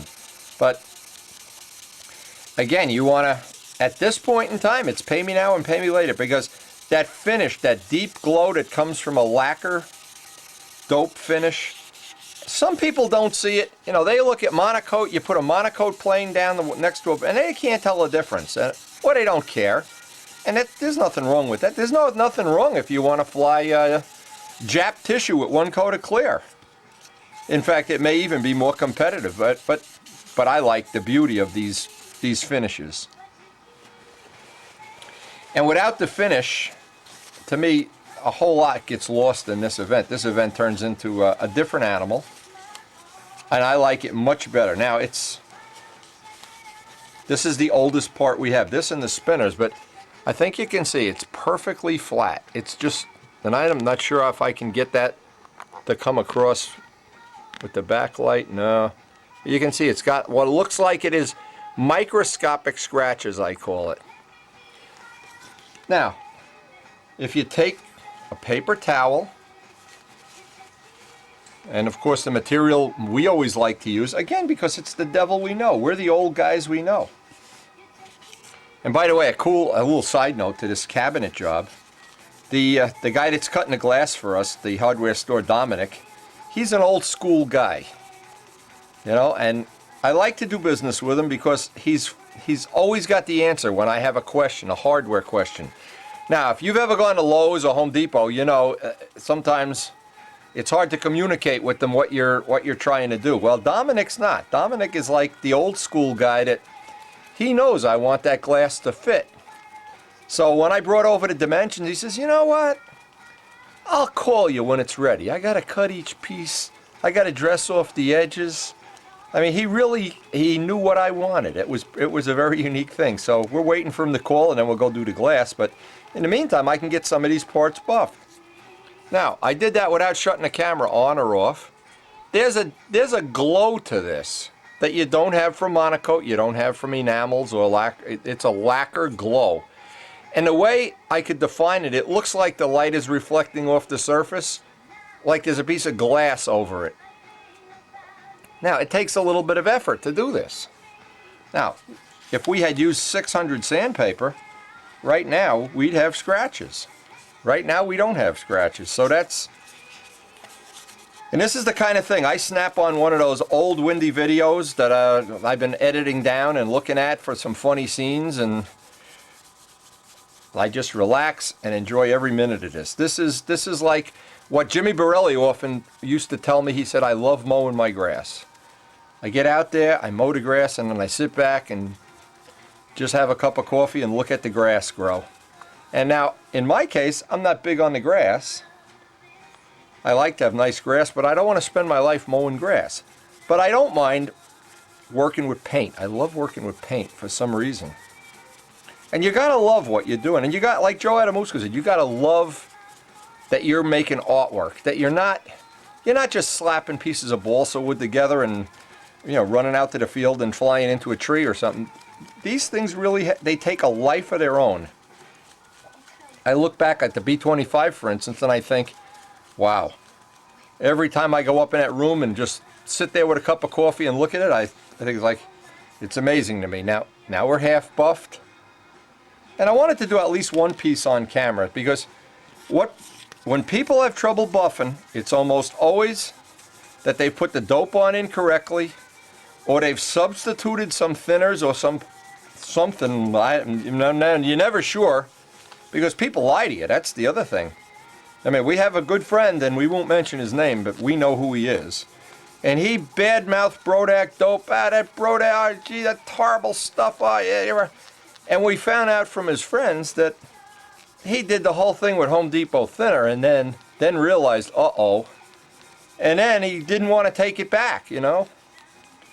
And in this modern world we live in, where nobody's ever responsible for anything, there's always, you gotta find somebody else to blame, because it could never be your fault. Well, when you start substituting products, it doesn't buff out like this, believe me. It does, nothing goes as planned somewhere down the road. Now, our first part is buffed. Now, I'm guessing, if you look back at the time or whatever now, again, because it's a take-apart plane, it's a lot easier to buff than if this plane was in one piece. We'd really have a problem. This would be a whole lot different. Now, what I see here is that I don't have any scratches at all on this. But we also have a product called Final Shine. Now, Final Shine is really a scratch filler. And I'm going to get one little dab at that and just go over this, because I wanted to show in real time. I wanted to show one part. Now, if you just hold that, I didn't want it one of these things where, oh, he shuts the camera off and, you know, a half hour later, you always, this Final Shine stuff, you gotta, it sinks to the bottom. It's got a little bit of a compound in it. So if you see one little thing, I think you can pretty much figure out the rest. And if you know the dry times, and when I hear Joe doing 40 hours, I know he's doing artwork. I know he's not caught up in some kind of junkyard wars or something. Now, this isn't really a compound. This is a scratch filler. And we used either 12 or 15. It's 15, so there shouldn't be any scratches with 15. I also know that Bobby Brookins is going to be writing a, hopefully a really detailed article for Control Line World on finishing. Something that he's a master of. He's a true professional. Now that's one piece on camera, and no other part is going to be any different than this. It's going to be, you know, I just watched Banjock fly a flight at Brodax here in the time it took me to do this. Well, and it's this glow that to me, the feel, when you feel this, you rub it up on your face, rub it on the, you know, soft part of your cheek. The feel, once that's, and it's going to get better because as time goes by, just from waxing the model, and here's another thing, and I wanted to mention those things. Never wax the dope until it's a month old. Let it, do not wax it unless you're going to rush off to the flying field and fly it. Because that material is hardening, outgassing, and it's actually getting lighter. And you can actually spray paint a part, weigh it an hour later, and then weigh it the next morning. You'll see it lost weight. Now all of these parts that have been drying, probably 2 weeks is legit. They're just buffing out like crazy. I don't know how much time I'm going to have because, again, we got to finish up these cabinets. I got to get my glass doors in, among other things. We're looking to finish that job up very, very soon. Week and a half, I hope. And again, if you knew just how happy Karen has become over, boy, oh boy, it's like her dream come true. Be like if somebody gave me a real B-25 and said, don't worry, I'll pay for the gas when you fly. But don't hold your breath, Ertnowski. Anyway, these parts, and again, you can, some people hate to do this, some people don't mind it, and some people love it. I just happen to be one of the people that when the end of a day comes and I sit back in my little chair there and look at the plane sitting on a workbench and it's all buffed out, waxed, or sometimes I'll just be at the flying field and just look over my shoulder at the light reflecting off of the wing or something, and I think, wow, pretty cool. It's actually the part of it that in the very beginning when Harold was showing me basic 101 finishing, he did the same thing I did. He'd sit and look at his plane for half an hour sometime. Look at that, look at this. Let's stand over here and look at it. Oh, look at that angle. And I thought he was crazy, but he wasn't. Anyway, we get this done. I think it's safe to say all the parts that are 2 weeks old are going to buff out in a matter of minutes. The wing is going to have to sit because the wing is probably going to be the last thing. But the other parts, these are coming right up in a matter of minutes. And when they don't, you have to evaluate what you want to change on the next model, or what. Sometimes you outsmart yourself. I've done that. Sometimes you figure, well, I saved $5 on thinner, but right now, boy, I'm going to work 16 hours for that $5. Sometimes it's not a real good investment. Because what we really spend on building a beautiful model, as opposed to a race car, a racing Ducati, an Enzo, is peanuts. You can afford the best. This is always one of the tests. When I've got a part buffed and I have it out in the sun, I don't see any scratches, then I know I'm making some real progress here. Or if I can see my face in it or see the birds in it or something. But to me, that's the essence of the Control Line Stunt event, is the beautiful finishes. And for me, this next week or so while we're doing this will be the most enjoyable week of my whole build on the model. And I hope some of the stuff that I'm trying to share, I hope I'm being effective at it, because I'm writing things for Control Line World also. And I want to get, I'd love to come to a contest where there were 70, 80 planes and they were all, look, you can see the clouds in there. Look at that. That's pretty neat. That's Brodax Dope Products 100%. And that's the wind chime. The wind chime's telling me forget flying. See if we can see the wind chime in there. Oh, you can see the house in there. That's pretty neat. Never noticed that before. Reflections of the wind chimes. Spring is in the air, but you know what? We got to get this plane buffed. Now, when you look at some of these parts,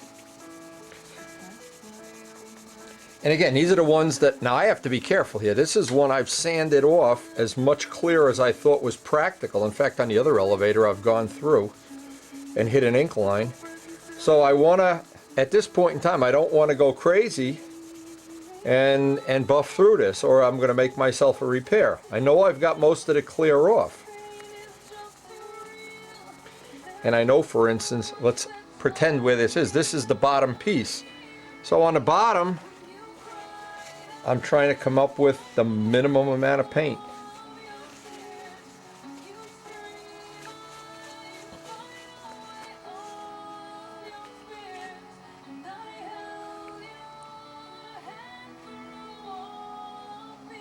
Now what I decided to do, and I think this is something that may, you know, may appeal to other people. I was speaking to, I mean, 2 or 3 people already about this finish. And what they suggested was, they said, well, you know, it's a problem because we don't build take-apart planes. So for us, it's a different issue. Like an example, Brian or Rich Jacobone.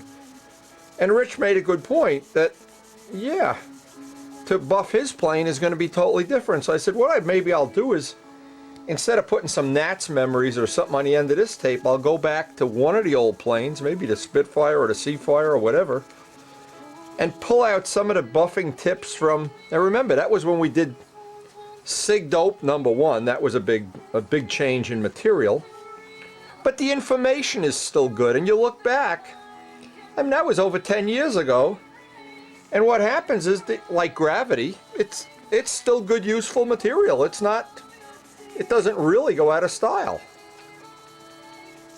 And maybe we'll do that. I'll have to think, well, I'm going to see Rich. I'm going to see Joe Adamusco too. And one of the things I want to do, I try to add these little nostalgic moments to the end of the videos. And again, so far the impression I get is that they're very well received, but well, I'll feel better after we've got 15 to 20 of them out there and everybody seems on board with it. But now, buffing out a plane that's in one piece, this is one of the areas that you really do save a lot of effort on at this point in time, because this is not attached.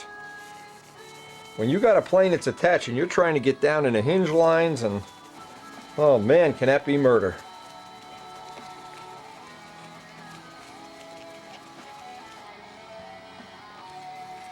You know, this is a funny story. Now, I get up very early in the morning. I flip on the TV, and basically there's about 10 channels that the only thing they have is, I call them dancing bears. There's girls in bikinis showing you how their abs work, and guys that you know are fake guys that have had facelifts and stuff showing you how great they are. And I'm thinking the real video I want to buy is the Arnold Schwarzenegger buff out your plane video. You want to get into bodybuilding, hey, when I'm done buffing his plane out, that's not a great time to challenge me to arm wrestling. Maybe 2 weeks later I go back to being a blimp, but for those 2 weeks a year that I'm doing this, anyway, it's really starting to buff up nicely.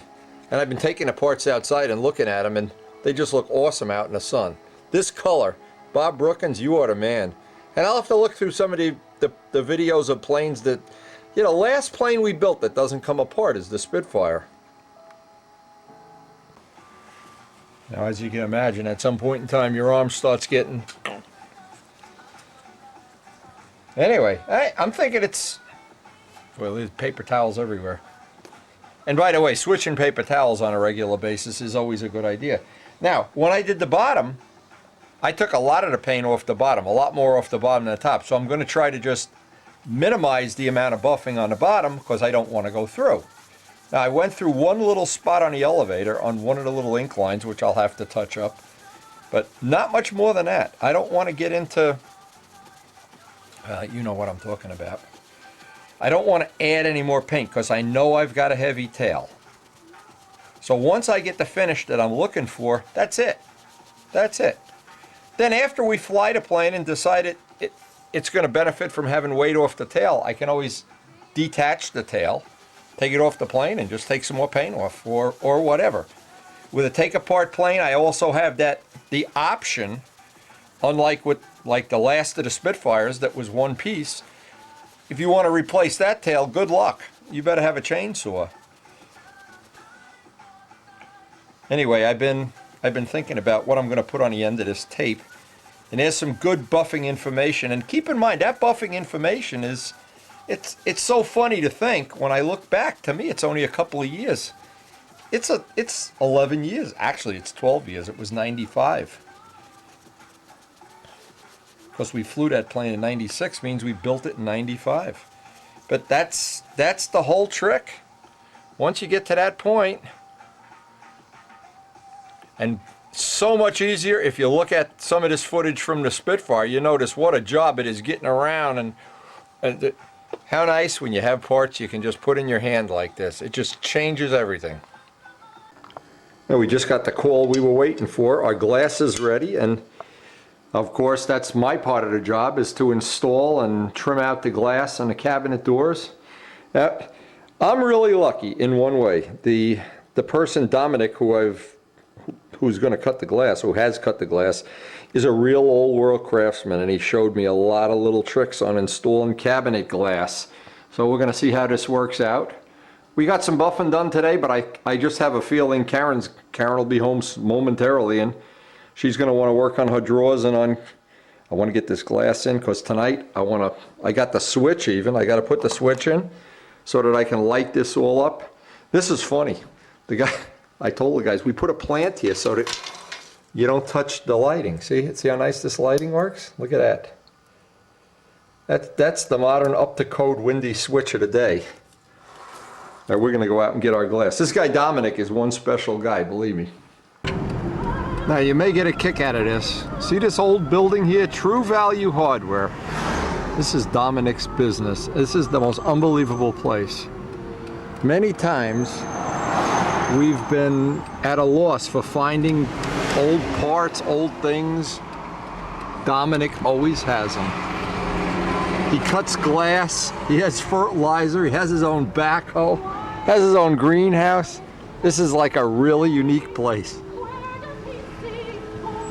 And he cuts glass for cabinets, so. Well, it's the next notch in our cabinet job. You get that installed tonight. Maybe get some more buffing done today.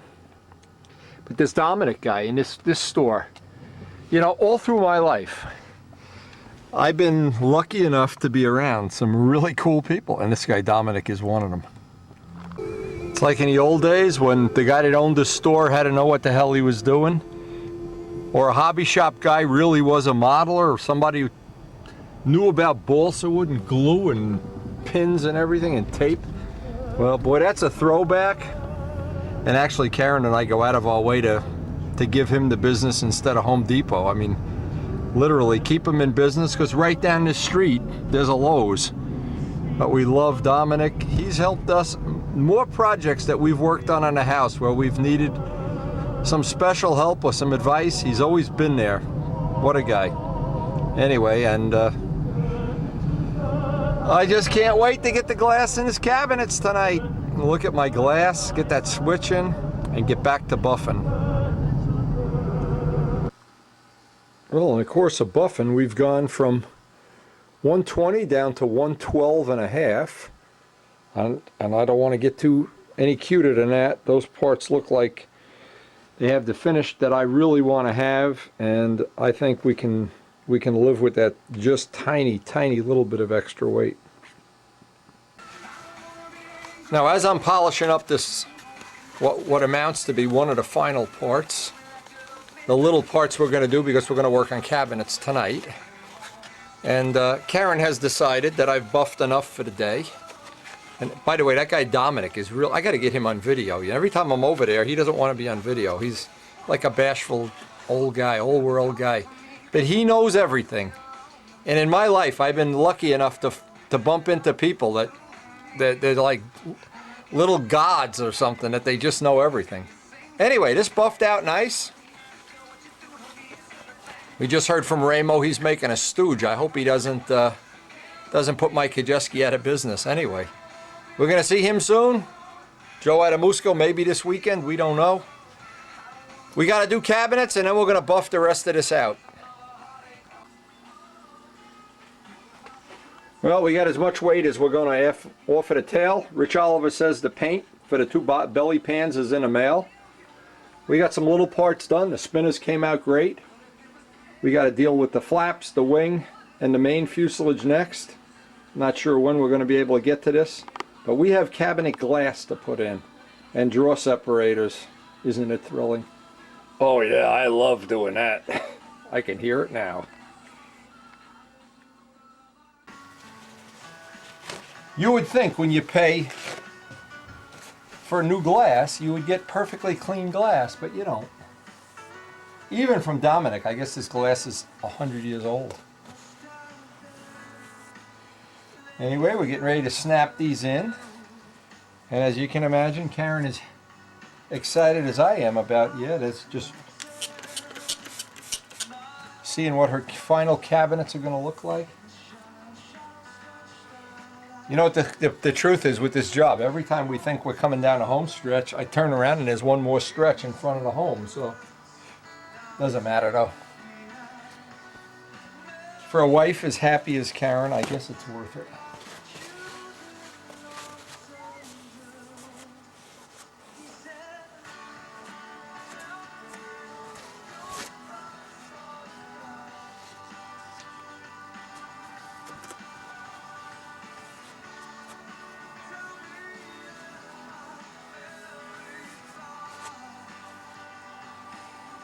Oh, I think that's going to look nice. So we finally do have the glass, our wonderful glass. Oh my God.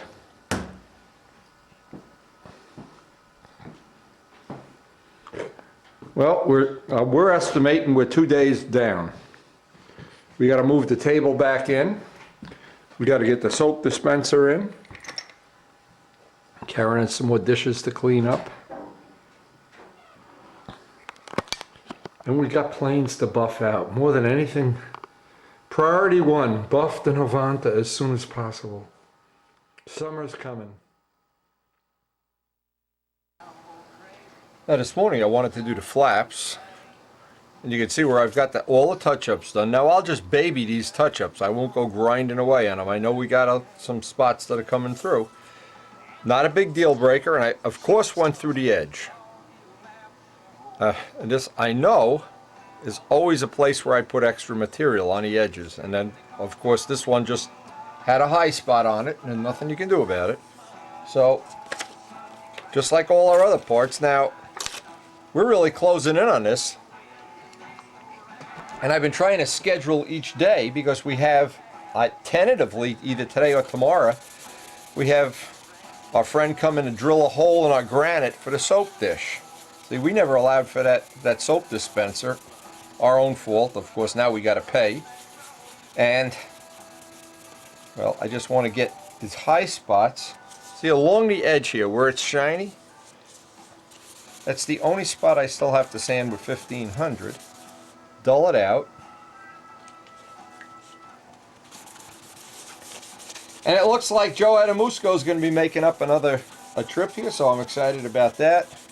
Among other things, we can have one of those Joe and Wendy days where, I don't know why, but they always seem to be very enjoyable.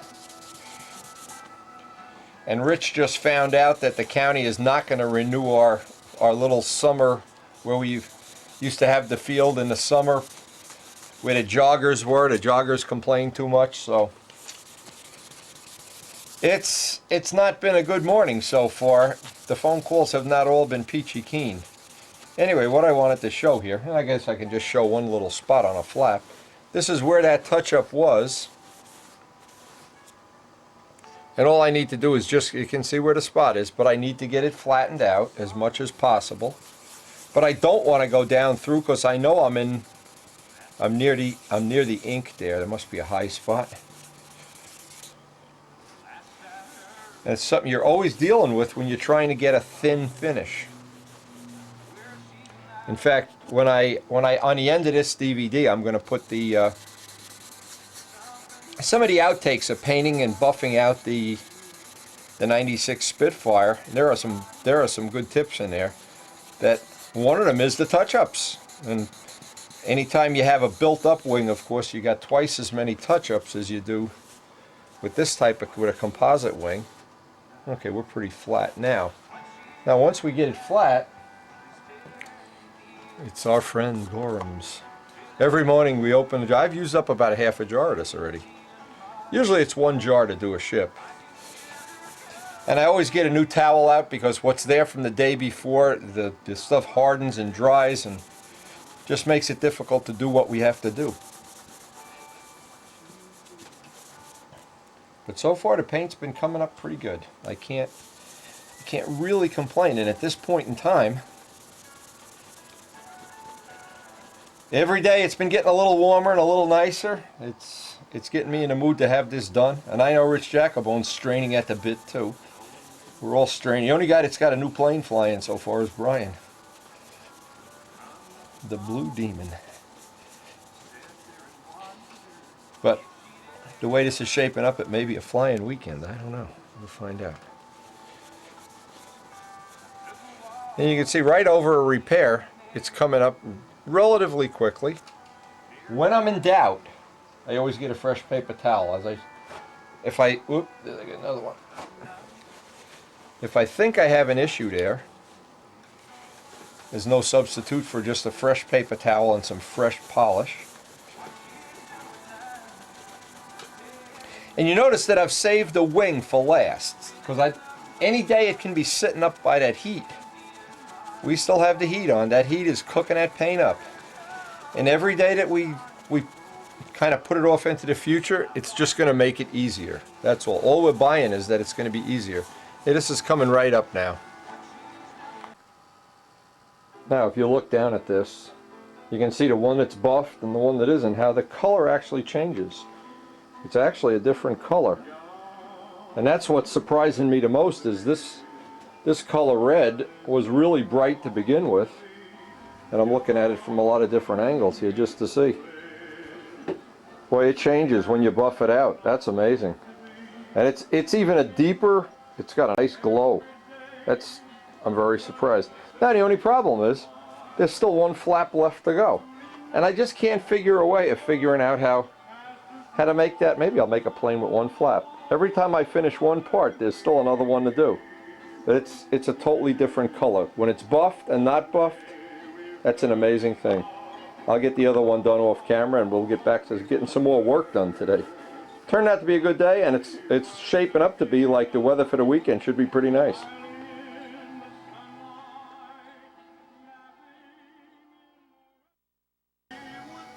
See, through the magic of video, you never get to see how long it takes to do the second part or the third part or whatever, but we're sneaking up on having all the little parts, and these are the parts that the paint is the oldest on. We made a kind of a corporate decision to go with the Rich Oliver stuff, and we're waiting to get that in the mail. We're going to give that a test on our two belly pan parts that are prone to picking up stones and fuel staining. I originally thought I'd want to put some on the body, and I thought about it and I said, I better not get too cute until I get familiar with using the material. Now I may have a little bit of time this afternoon, and what I wanted to do, I wanted to see if the paint on the fuselage is the oldest. So it would be pointless to sand this. When this paint is older, I can basically see if I have some time to spend this afternoon, start and see if this paint is ready to buff out. This is newer than the smaller parts, so if it's a little soft, we're just going to put it off for the next couple of days. But this is the next oldest thing in our list of things that we're trying to let the dope harden as long as possible. And I'm going to try to really get all of the things I think are really good information off of that Spitfire buffing video, and that is a good one. And by the way, all those videos, I still have the full-length versions of them, but by condensing down all what I think are the tips or the funny moments, I think it just adds a nice ending to the tape.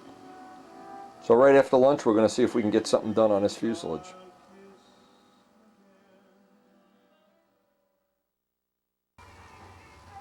Now there's nothing in the world makes a salami sandwich go down better than a newspaper clipping with the daylight.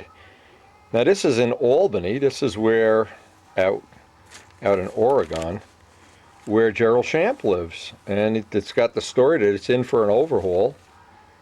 Now Gerald said he tried to get out there and take some pictures, but it's in some kind of a private property lot. Well, I'm not so sure what that's all about, but you know, it's a tourist railroad. I mean, the only way they make money with the steam engines now is they go on tours. So why would they want to keep it secret? I don't know. I'm not sure about that. Anyway, we're looking forward to, I hope Gerald can get some pictures and some video and whatever. And the way this day is panning out, we're going to have a couple hours. I'm going to start buffing out that body. And looks like we're going to save the wing for last.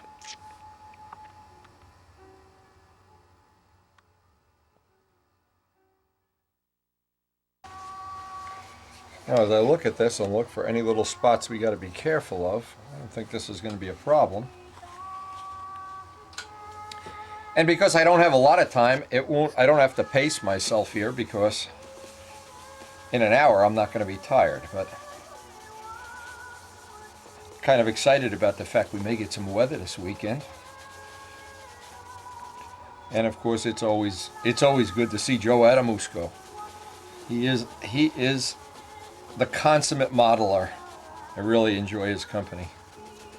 And we always seem to have some topic of discussion that I'm not sure what. Now, boy, that buffing out quick. Wow, the dope might be, maybe this is older than I thought it was. I'm not so sure. Now I was gonna put the Richard Oliver 2-part stuff, and the problem is you got to end it somewhere. And if I end it here, you wind up seeing a line. If I end it back here, I don't know. And I sure don't want to add the weight for the whole part. It's really only the nose. So I think the cowl and the belly pan, we'll put that on.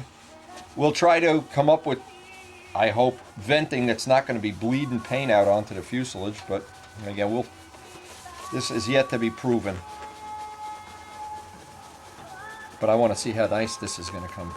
Well, when it buffs out, when a dope is nice and dry, boy, oh boy, it's like instant gratification here. And I hope you can see this in real time.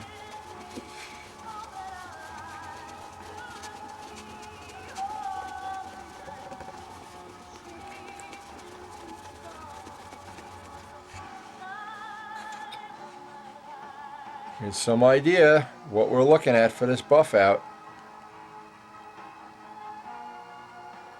Now it'll again, I'm not going to try to even think about getting this done in one session, because again I only have about, well, I got an hour and 10 minutes. But when the dope buffs out this nice, the thing you want to be careful of is not to go right through, because I get excited about it, and I really don't want to. I'd like to not have any touch-ups on this, if that were possible.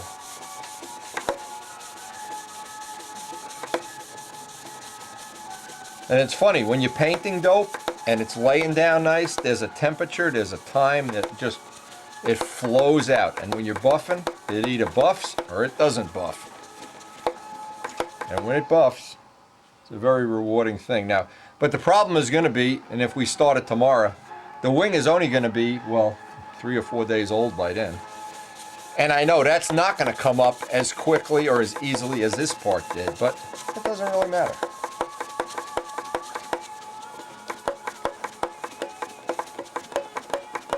And Karen, of course, the thing Karen's going to book me up this weekend, I'm sure. We're getting a chandelier for our now renovated, I shouldn't even call it a chandelier. It's an heirloom that one of her friends gave her, and I'm going to need to refinish it in pewter. And I already have the paint because I did the hinges, so I just want to think about how I'm going to refinish this fixture so it looks real nice. And then I'm going to refinish that stove that we use as our table. Now, just as an example, this is what I love about Brodak dope. When it buffs, when it's your friend, it's really a good friend.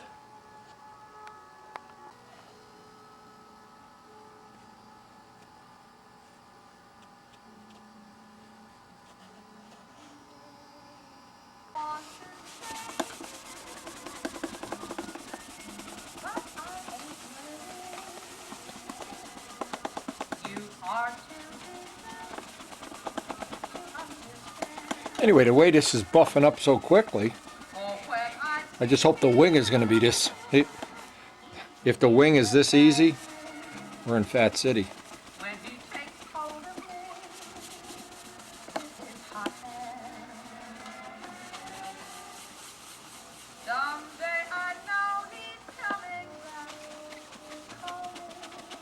And I got to be real careful about this top edge, that I don't sand or buff through that.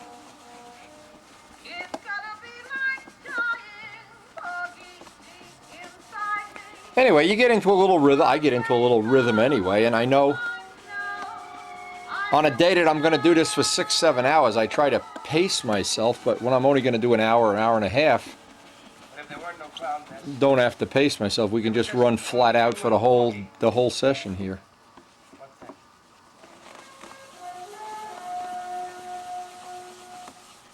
Oh, it's really nice. When that dope starts coming up, it is a joy. And it's nice to touch.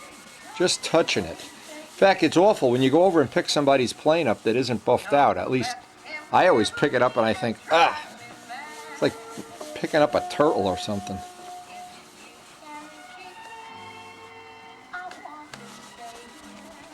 Anyway, that's buffing up because, wow, beyond my wildest expectation. I don't think it could get a whole lot easier than that, baby.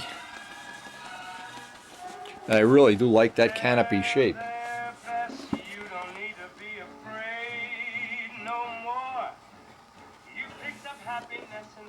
No matter what angle you look at it, no matter how, oh man, when you touch that, it's nice. And that's the thing that for my whole life has attracted me to the event, is the beautiful finishes. And the beautiful aeroplanes, of course. That curved tool that we had is really the only way I can get in there and buff inside those scoops. And there's a certain amount your eye can see in there that pretty obvious has to be buffed. Anyway, moving this tool around seems like the only practical way to do it. Because my finger only goes in so far.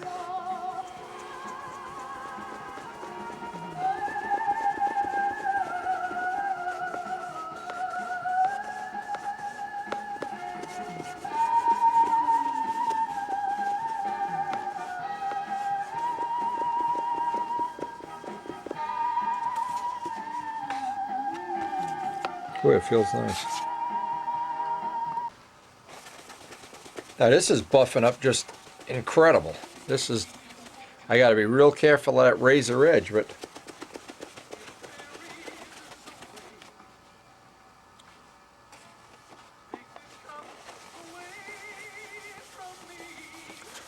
I didn't expect it to be this quick to buff up.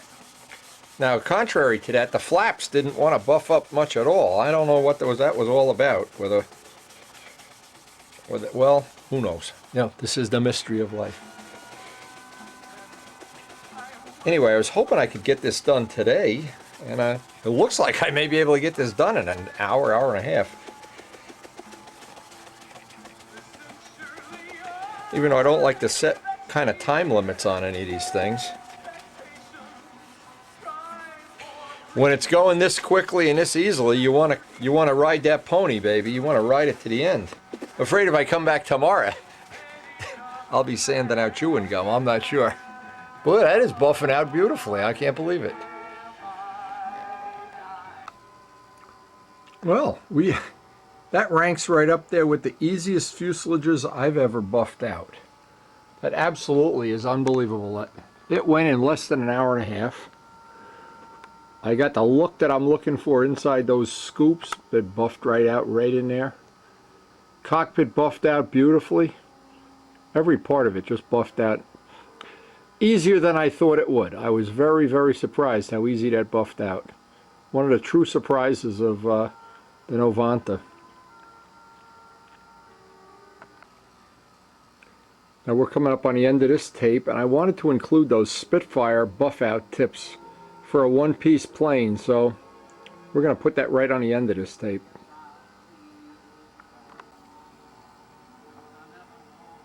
And the more I look at this color, the more I look at the cockpit, I think this is going to be really, really nice. When it's flying, I think you're really going to see that cockpit. It's really going to stand out in a crowd.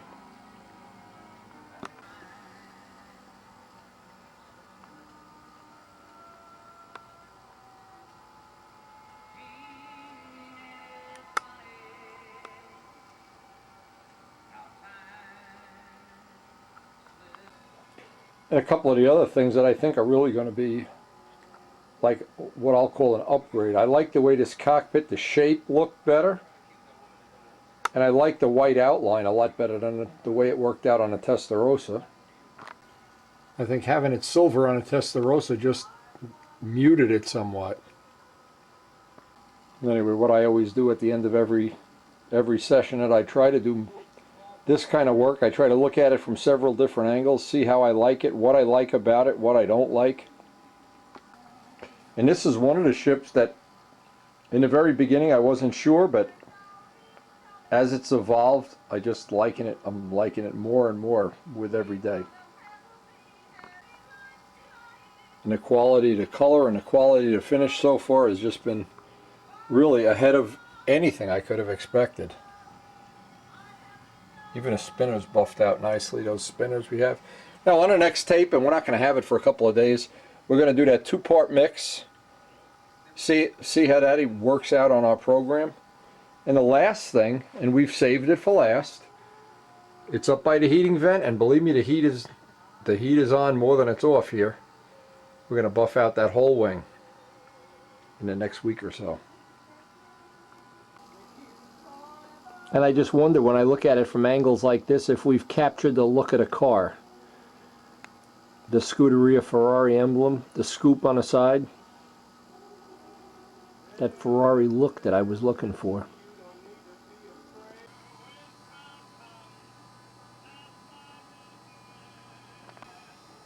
Something about the Italian style, the all red color, very small amounts of subtle trim.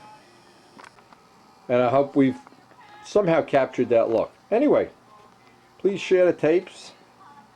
Share them with everybody. And we'll see you on the next tape. Enjoy this last little outtake. And by the way, this is footage that now is 12 years old. 12 years ago in the life of Wendy. Enjoy it. See you on the next tape.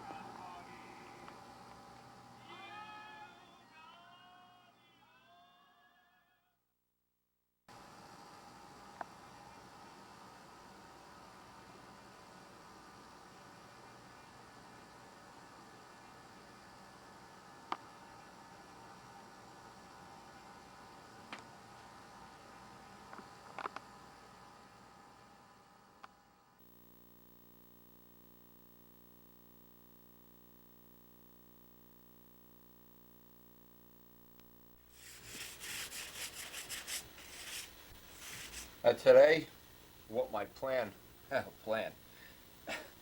want to get additional clear over all of the ink lines, all the little spots.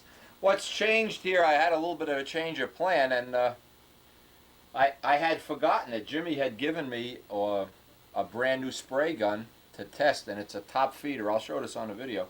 I want to try to use it or get a little experimenting done here, because this part of the clear, if it goes on and it isn't just the way I want it, it's not a problem. It's going to get buffed out anyway.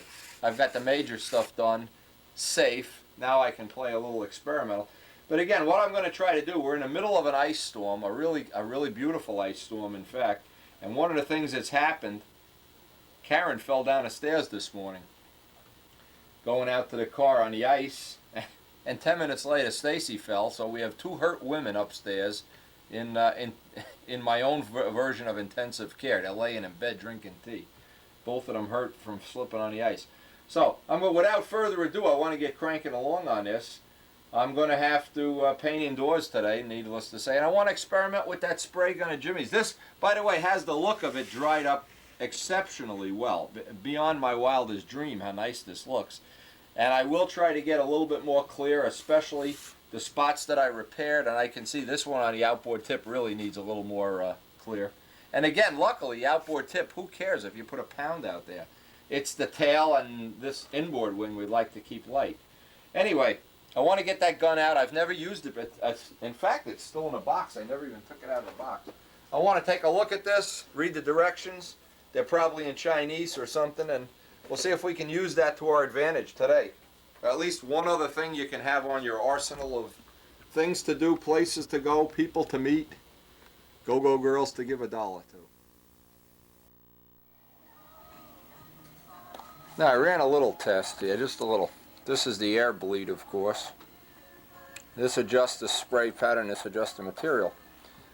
And it seems like it's a relatively easy gun to use. I just put a little clear in here to see how it would spray. I get my first coat on here.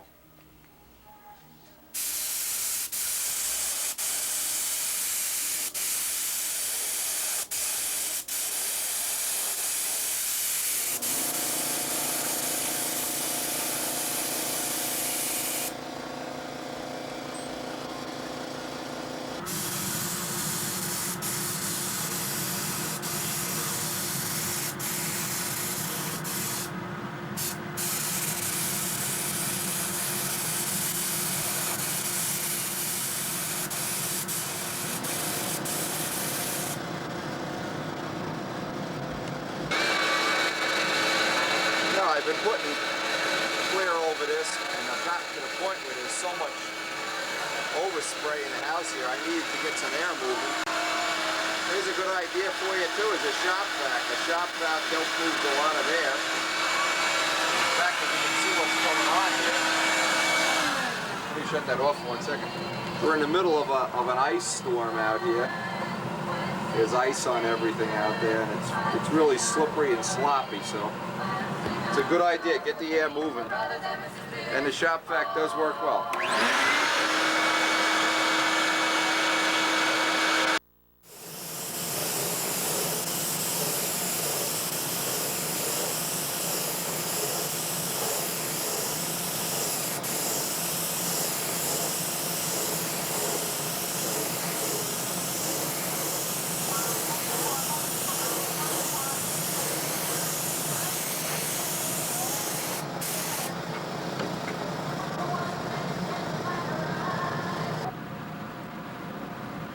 Let's see, once this all dried up nice, I can flip it over. I get a little better, in my opinion anyway, a little better flow out when I can get the wing in this position. I can see the spray pattern better, and I really want to put it on nice and gently.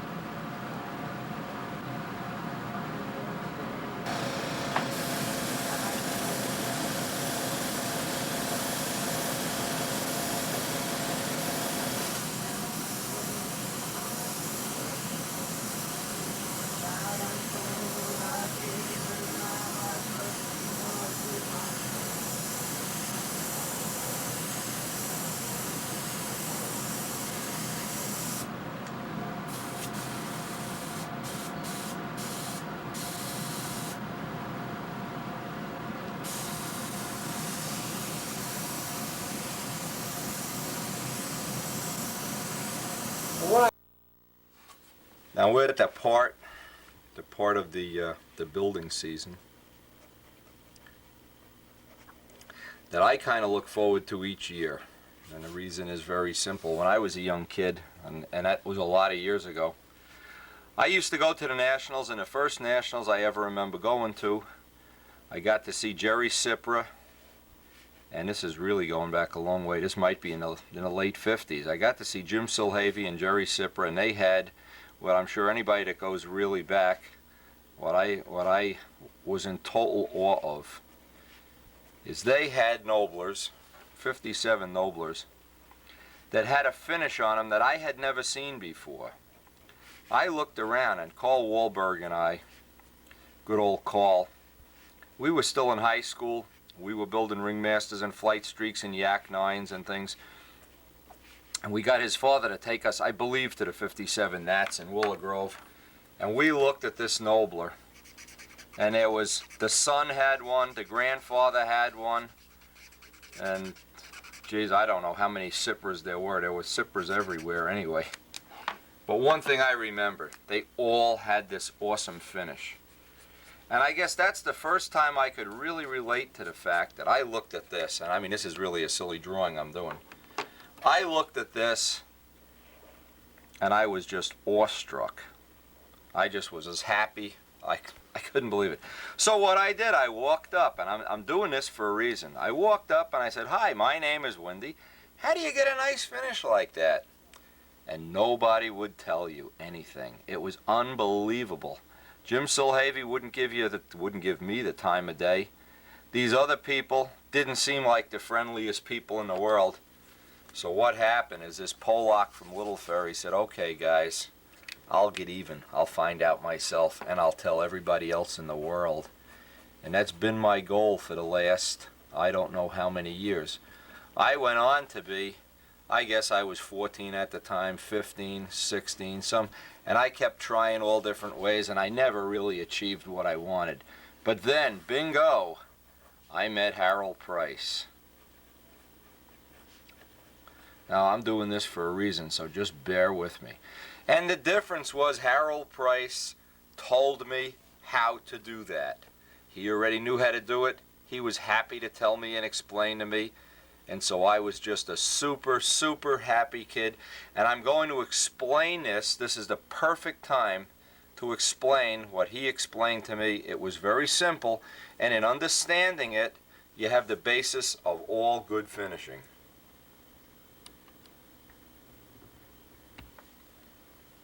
Now, back in those days, the only finish you could use was butyrate dope. There was Aerogloss, there was Sig, there was Testors, but it was all dope. So we'll only concern ourselves with dope because the other finishes are all going to be the same thing.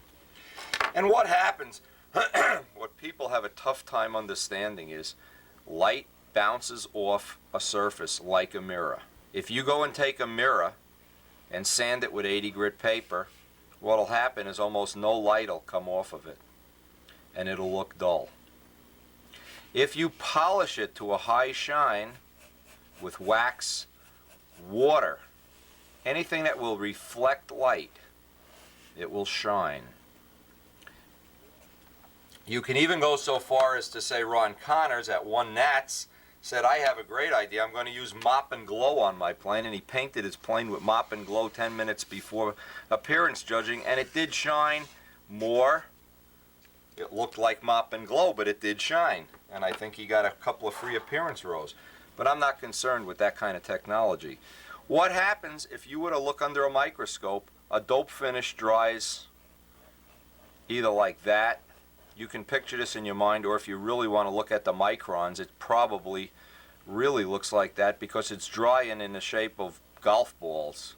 If you get out a micron microscope and look at paint finishes, this is why they seem to have little chips or moon craters. What you're seeing is that little bottom piece there. Anyway, when it finishes, what you want to do is to level this off no matter how you can. If you could use a brick to level it off, a piece of the street, you could use your nose, an axe, anything. You want to achieve a flat surface because this surface is going to reflect light up at all different crazy angles. It's not really going to look shiny. A perfectly flat surface is going to look like a lake early in the morning, and all the light that comes down is going to reflect off. It'll get very, very shiny looking. So, all we're going to concentrate on from this point on is making things flat. The easiest way that I know of is to start with raw wood. If we start with a piece of raw wood, and we've done this before, and flatten the raw wood, what it means is there'll be less finish. The finish will be paper thin, and that's why we've been so careful not to add extra finish. And if there is a little divot, it'll mean the only thing we've got is that little divot filled with dope. We don't have the divot filled with dope and then 16 layers of dope on top. That's what we're trying not to have.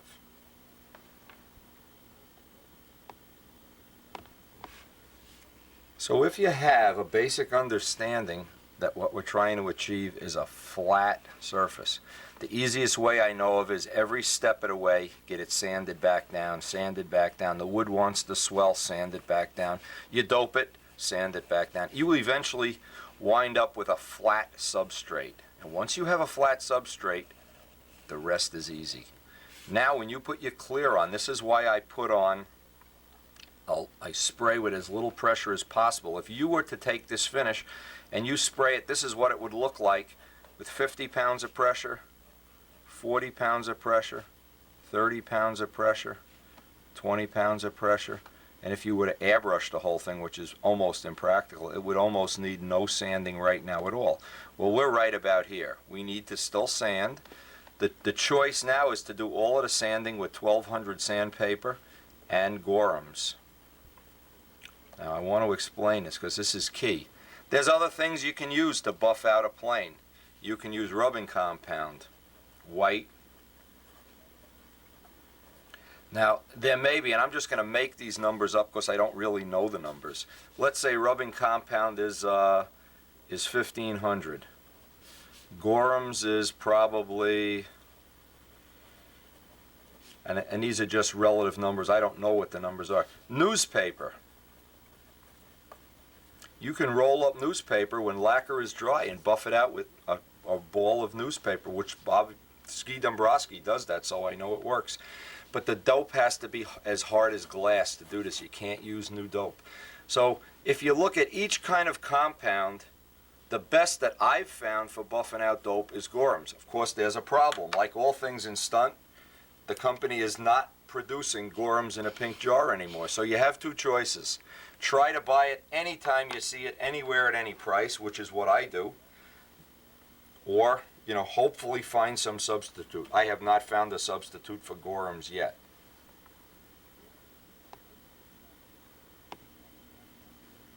Now, as dope dries, as it's going through its drying cycle, here's what happens. Let's say after the day you spray it, day one, it's got a relative hardness of 1, just to make a funny number up. The second day, it has a hardness of 2.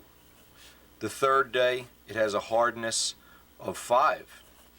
About the 4th or 5th day, at least when it's hanging by my heating vent, it goes to a hardness of 10. What happens is somewhere in here, as it's hardening, in the hardening curve, it gets to a relative hardness that it can be buffed.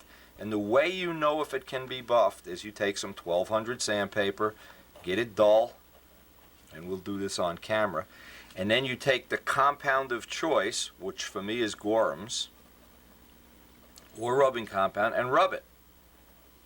Now when you rub it, what's going to happen is if you're rubbing in day 1 and you go to rub it, it's going to take forever. And believe me, the next day it'll be dull. What happens around the second or third day, you get the fake shine and, oh, it looks good, it looks good, it looks good. And then it takes a week and it dulls out, and then you're really, you're mad again. What really has to happen is you have to be willing to wait until it achieves this hardness that I call a 10. And what I've done is done a little experiment on one of the flaps to see that we're at hardness 10. When I say hardness 10, what that means is that from this point on, it really won't get a lot harder. It'll probably go to a hardness of 11 or 12 in a year. But we're at a point where we can buff. We can sand that flat, rub it, and it'll relatively quickly start reflecting light. And at that point, it's right at that point, when you've waited the right amount of time, sprayed with the minimum amount of pressure, and worked the substrate up, that you now can get this reflection relatively quickly. It doesn't take all day, and you don't have to bust your ass to do it. That's what I like to cut it with M600. You want to just get it dull, so there's no overspray, that orange peel effect. And you want to do this so it's perfectly flat before you ever go in with compound. The reason is, now if you go through in a little spot, you can just go over to the spray gun or the touch-up jar, touch it up. You're not committed. Once you get to the point where it's starting to be buffed, you don't want to do that. You want to already have made your decision.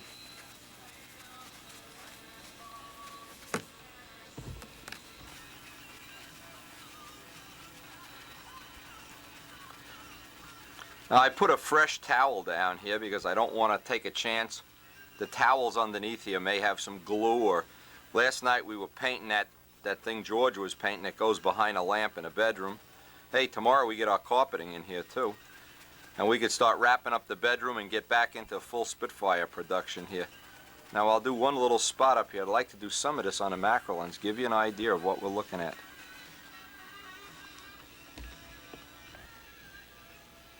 Now, relatively quickly, you can see you get rid of the scratched area where the sanding is. It goes dull. There's our dull area from the 1200 paper. Once it's all blotted down, the polishing part should bring it up relatively quickly. And of course, this is just the beginning. We'll finish this off with final shine too. Once I'm happy that the whole part won't need to be touched up, I'll give this a shot with Final Shine too, which is just a 3M product that puts a glaze on here. See if you can see it. I'm trying to candle it so you can get an idea of what that should look like. From the dull side where it's been sanded to the buff side. Now we even buffed out a plane on the way to the team trails. We buffed Midgley's plane out on the way to the whatever team trails it was. I don't even remember. We were on the way out there bored, driving for 12 hours, and we got about half his plane buffed out in the car.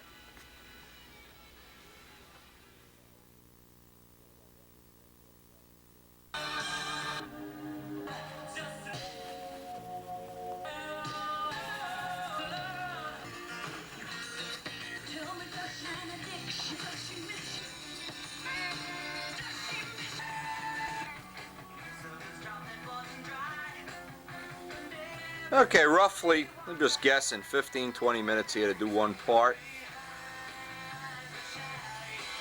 Get an idea. And I'll just move on to the next part, the next elevator. One paper towel, about a spoonful of Gorham's per piece. I'm just trying to clean it up. And I'll put this aside and pick up the next one and just go through all the other little parts that aren't buffed out yet. That's coming up real nice.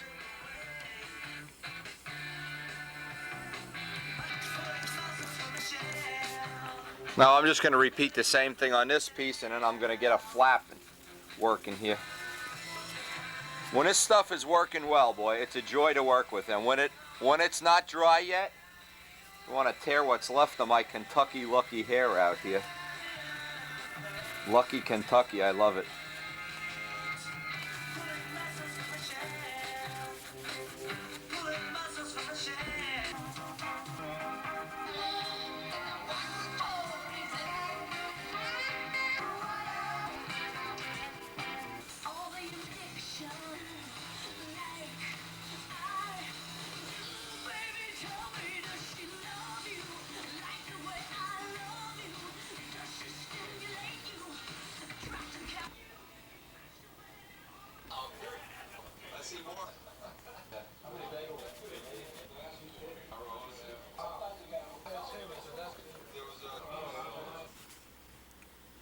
Now usually when you're buffing out this type of piece, you don't want to take the paint off the edge. So if you see what I'm doing, I have my fingers pinched like a clothespin. I don't know if I can show this, but I'm never going to rub this edge. I'm only going to go, I'm doing top and bottom now, and I go completely around. Again, this is one of those little details. This is where you'll always buff right through. You can leave that unbuffed, that little ridge, the thickness of a 1/64 of an inch around the edge, no problem. All of the edges. A lot of people buff. One of the mistakes is they buff here, but they never get the edge. And then when they go to do the edge, they go right through the paint. Well, if you do it like I'm doing it, top and bottom, that'll save you a lot of aggravation. Also, the hinge lines. I'm never going to buff this edge or this edge. I'm just trying to do the flat at one point in time here. If you can see what I'm doing, I'm really not able to look through the macro lens while I'm doing this. The little hinge pockets, I can just get in there just enough to get rid of the orange peel.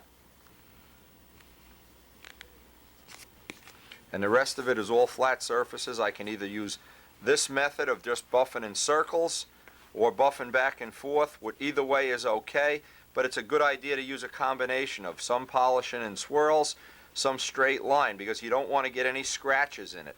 And you want to buff it, hopefully, until you get most of the whatever imperfections are in there, sanding, scratches, overspray, any combination of things that are undesirable in the final finish.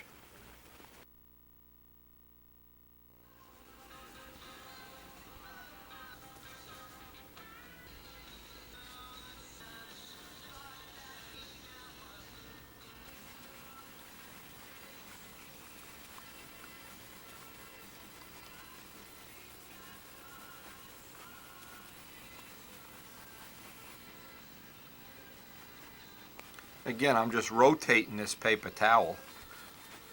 Of course, if you like to, you can just replace the towel every 5 minutes too, but you can get pretty good mileage out of it. Vary the way the strokes are going. And if you do go through, no problem. The touch-up kit is only 2 feet away.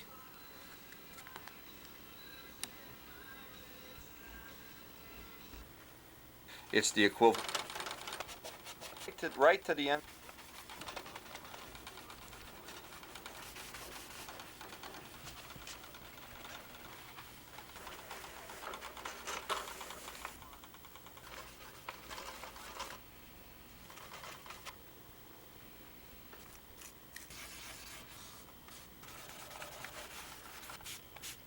Yeah.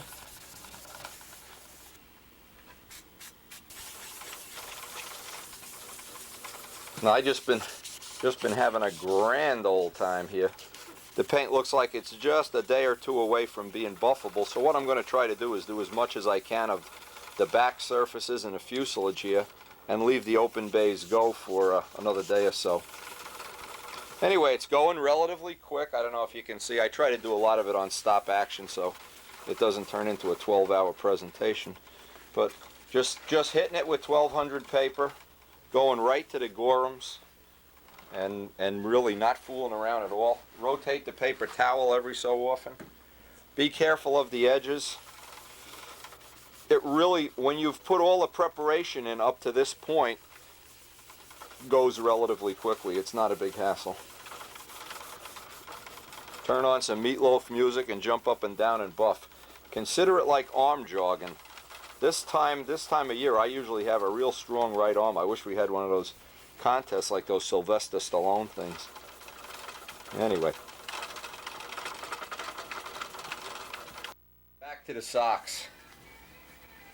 You can see these already have some Gorhams on them. Doesn't really matter. You can move them around, you can rotate them, but having the Gorhams already on them, what it allows you to do is both sides at once. Or in this case, I can buff both sides of the tail at once. Or I can just continually, now even after it's buffed out, I can continue polishing with Final Shine or whatever I want just by continually using this motion. So this is a real handy tip. It saves a lot of wear and tear on your fingers too. Because again, what you're trying to do is use a reasonable amount of time and effort here, and with the effort that you do use, maximize it, not use it to minimum advantage. And there's a lot of buffing that an average person spends 10 times the amount of time they should on buffing because they don't get the preparation right. If you get the surface preparation right, and you get all the preparation up to this point, the sanding right, the buffing is just beautiful. This little fillet in by the way, this is real handy. I rotate the pink stuff down by the fillets. I can get down in the fillets that way with some pressure. Now otherwise, even if you're just holding a model and you're rubbing up here, I haven't sanded it yet. If you're doing this with one hand, the other hand as you're moving it around the model is buffing it out. So the other thing you don't want to do is constantly rub on a leading edge or a corner. You want to kind of, if you're going to use one hand, grasp it.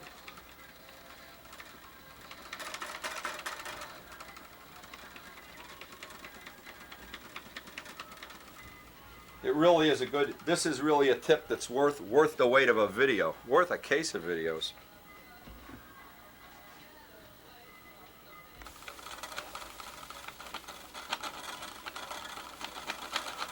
Now in this motion, we're getting the bottom of the tail and the top. Even though the bottom's already been buffed, I can get a little extra buffing on it. A little extra. Even if you're just trying to remove material to adjust the CG, this is a good technique. The 1200 paper is just at the point where it's cutting. Actually, if I really wanted to save time, I would let this go a couple more days, but I really want to get cranking on this. And I want to finish that bedroom up so we can get on with, all the things that are coming up this spring. There's so many new things. Midgley coming down with his new plane, I hope. Damarell's new plane, finishing George's Tsunami. So many things to do.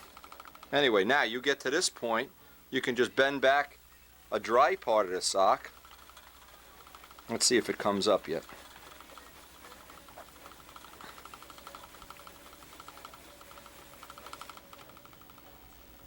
If you can see, that's coming up relatively quickly without a problem.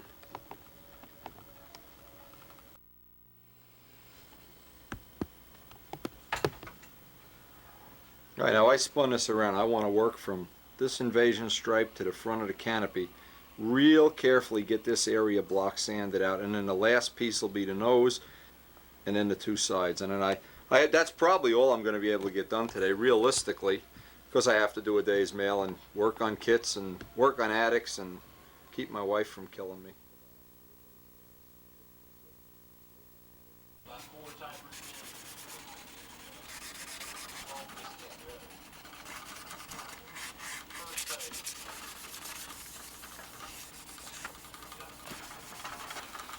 You ready for lunch?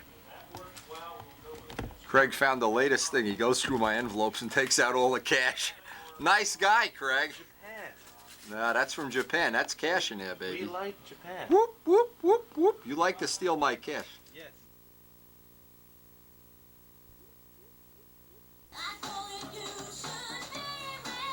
Just putting a little bit of this Gorham's out on a Q-tip to get that little dolphin hole polished.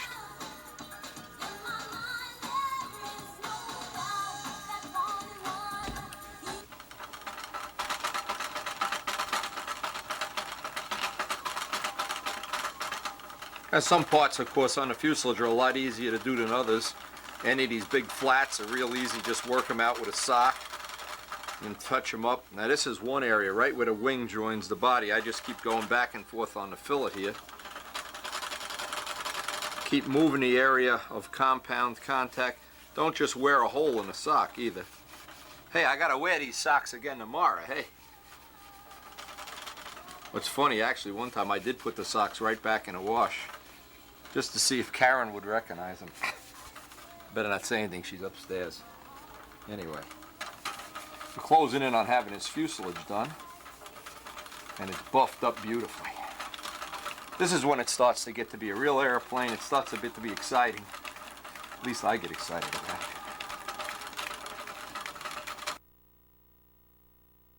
This is one of those deals where I got probably 45 minutes or an hour to kill. So what I want to do is just hammer away at the bottom.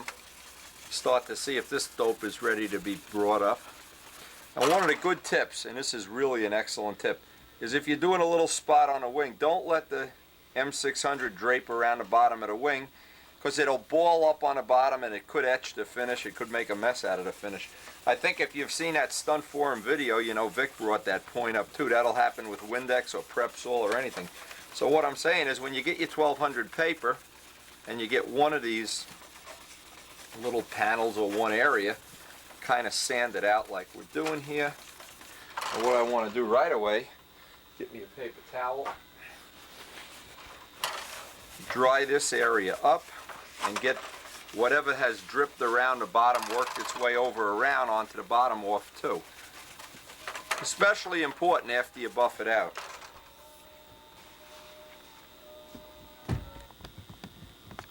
On a macro lens you can see how quick that went flat dull. We still have the overspray, I guess is the right word. But how quick that went into, I don't know if you can even see the scratches. Almost no scratches at all. When you're dealing with 1200, in fact, maybe we can candle it this way. Oh, there's a little imperfection there. You can see the difference when it's block sanded, unblock sanded. And of course what I'll try to do, I only have a short amount of time, is just get as much of this block sanded out. I call it block sanding. Get cranking on this as fast as I can. I just want to see how long it's going to take me to do. Hopefully I can get one panel or most of one panel done tonight.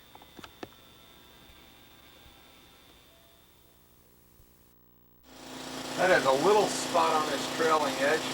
This really wasn't my plan of action here, but I can see with this many spots to touch up. Now keep in mind, what this is the bottom of the inboard wing where I was really trying to be cheap with the paint. And it looks like I succeeded. When I get to the top, this should almost not even ever be a problem. We have at least twice as much paint on the top of this. But on the bottom, you tend to go right through.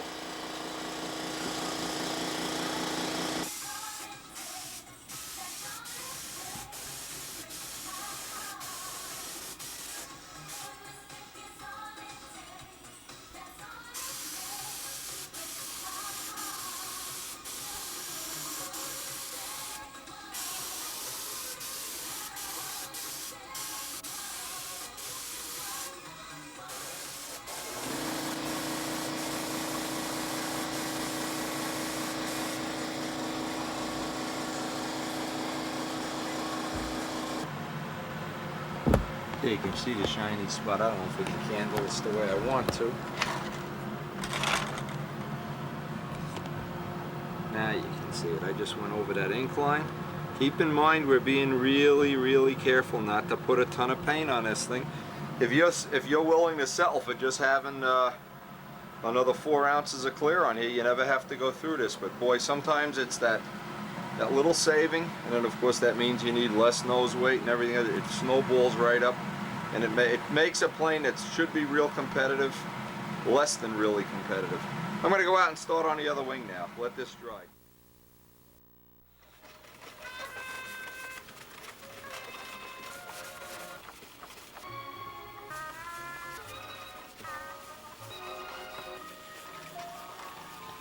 Now once, what I do is I go over the whole panel, you know, real recklessly with wild abandon. And I want to come back to each bay and do each bay individually. And then I want to go over those touch-up spots last. I want to just real carefully just touch them with 1200 paper. By the way, doing the bays, I've tried the, again for the millionth time, I've tried the steel wool. That leaves a little, it takes a little bit too much material off. I'm kind of more comfortable myself with the 1200 sandpaper. And again, this is just about how much time you would want to spend on each bay. Spitfire has nice big bays. When you're doing an I-beamer, the bays are so small, it's a pain in the ass. Anyway, we're coming up to the point where it should start to have a nice shine on it. Just rotate the towel. I haven't used the sock on a wing yet. I've been trying to just be real careful, get in all the corners. And you really can see any little spot you miss. Doesn't take long to figure it out. Now I won't even put final shine on this now. Normally I would put some final shine on because this dope still really is still going through the process of hardening up. And now I'll just move over to the next bay and the next bay, get all the bays done.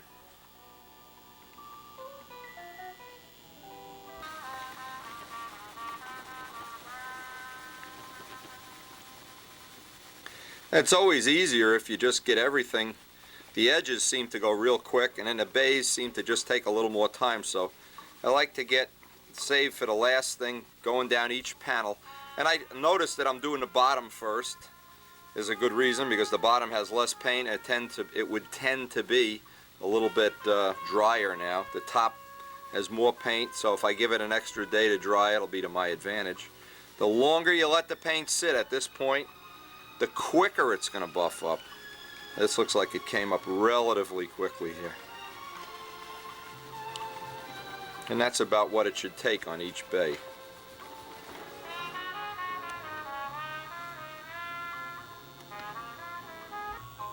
Now it's kind of difficult to tell if you can see on the macro lens. This is an incline that I had to touch up, and I put some extra clear on this. I don't know if I can candle this so you can see it. Okay, maybe you can see here. Yeah, right there. See the shine on that? That's where that's been touched up. I guess I've got 6-7 coats of clear on that, letting it dry in between. So now I can just 1200 over this, just blend it in, dull it out, flatten it out, and then just as I've started one end of compounding. And you know what's really, I tell you, this turns me on is when the feel of a buffed out lacquer surface. You know, and you'll see whatever about all these. Oh, this paint doesn't have to be buffed out, and this and that, and Imron, and all these epoxies and everything. When you have a buffed out lacquer, there is nothing like a buff. The feel is unbelievable. This is like almost like sex. Ooh, this is like sex. Anyway, when we get to this point now, as I'm working my way up the wing, it gets to be more and more rewarding. You can see the light reflecting off everything. It turns from work into like a labor of love at some point in time. It really is starting to look nice. So I'm just going to work my way right up that wing and get those touch-up spots. Now is this great? You're buffing out your Spitfire, watching David Niven on TV. Spitfires everywhere. Adamusco, eat your heart out. Well, the wing came off my heart, but I suppose that counts. Some really good footage in this Spitfire. Hey, by the way, anybody wants a copy of this movie, I'll be glad to loan them my copy. Georgino has been gracious enough to loan it to me. I'll be glad to loan it to anybody. Just let me know if you haven't seen this movie. A lot of good footage on it. And it's real Spitfires. This is not oh, look at that. Oh, I love it, I love it. Oh. Adamusco crashes. Oh, no. Anyway, great way to buff out your plane.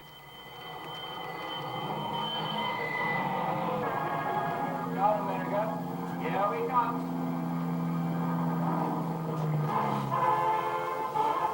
There's some great in this movie, by the way. There's some great. What a great thing to be buffing out the plane and looking at this. Some nice Schneider Cup racing footage, too. It really is a good movie. And thanks again and again to Giorgino. Hey, thanks to everybody that contributed stuff.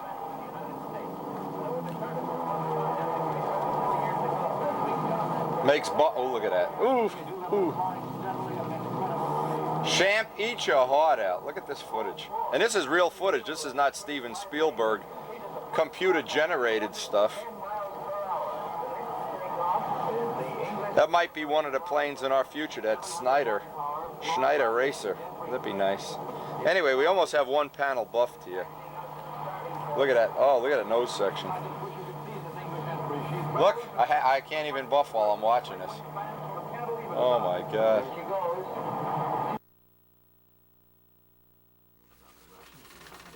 Really did enjoy that that Spitfire movie. Great. It's amazing how the older you get, the more you appreciate things that happened before or during your time, or however you want to say it. And when you're young, how you just think time is going to last forever and it's never going to run out. Well, the way this winter especially has worked out, I've been very conscious of just how old I'm getting, just how old all my friends are getting. Especially having gone through that stunt form and seen those old slides. Wow. Anyway, I'm going to just spend whatever time I have left in this session, and there's not much. I have a lot of mail to do today, but I can maybe get the bays done or whatever here. I just go little by little. I'm also looking at some of these other, Giorgino sent 2 other movies. I'm going to fish through them and see if anything relating to what would interest us as RAF members here or whatever. Anyway, I hope you're getting a little feel for just what goes into buffing this paint out. And you know, it really isn't a big deal. It really is a relatively straightforward, kind of labor intensive, but boy, when you have it, you have it. And all these miracle paints and all these miracle cures, to me, buffed lacquer is it. It just doesn't, there you are, just doesn't get a whole lot better than that. I don't know how you can do that.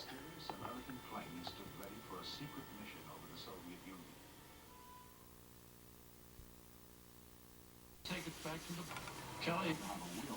He had less.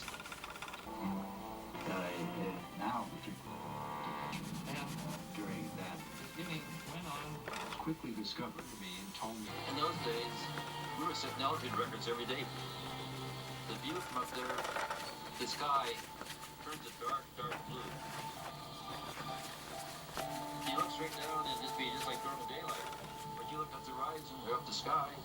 My recollection is that Eisenhower said, this is close to incredible. The idea that from 60,000 feet or more. Senate Democrats went on the attack. Now I usually, most of the time I consider that one, where the hell's it, jar of Gorhams? There's the label. 8 ounces. 1 jar of Gorhams really should be enough to do a plane, or buff a plane, or most of it. So anyway, the sad news, of course, is that everybody I've spoken to is having the same problem I am. You can't find this stuff in the store anymore. So please, if anybody out there has a local Gorhams dealer, and you can buy this by the case, buy a case and send it to me. I'd really like to have it. This really is the best polish I know of. This beats everything else I've tried. He is buffed, and boy, I love the look. I don't think there's many things in the world of model aviation that outdo this shine. And I remember, and it's a true story, that Jimmy Solhavy and Cipra and all those guys, boy, they had that finish. And right there, that's what they had, right? They just won. When you're waiting for the last panel, it almost doesn't count. It's like it's when you have 3 days to get out of jail. Who cares, You have 3/4 of this done. Now, usually what I do, a typical thing is, when I'm all done here, I know that a month from now this dope will be a lot harder. So what I generally do is just get it to a point where it's good enough. The The reason for that is I want to be able to do the CG, the vertical CG, when I make the wheels. I want to do the vertical and have control of the vertical CG when I do the muffler. And this buffing thing usually takes off about an ounce. If you started with a plane that was unbuffed, and when you're all finished, you'll find out it's between 3/4 and an ounce lighter, depending on how much rubbing and sanding you do with the 1200. But now that we're getting down to the last little bit, I'll tell you, it's my arm feels like a rubber band. It would not be a good idea to go arm wrestling today. Anyway, I'm gonna same procedure I've been using, doing the bays separately, and then working around the perimeter, and then just glossing everything off.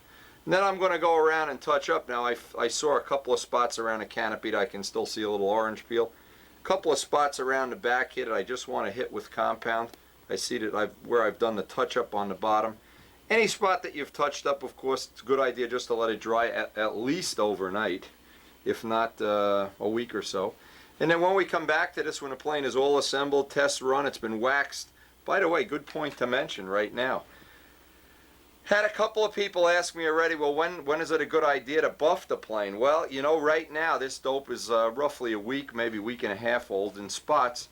You don't want to get wax or silicone anywhere near this plane for at least a month, maybe 2 months.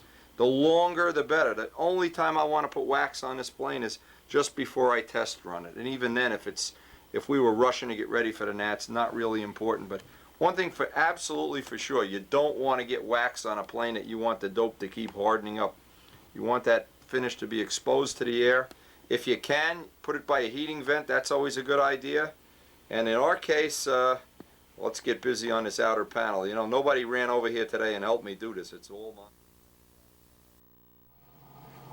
The different it went down one of my trade fires against it. It is the Spitfire thumpers. And more agile and so last fiber record of the RAF.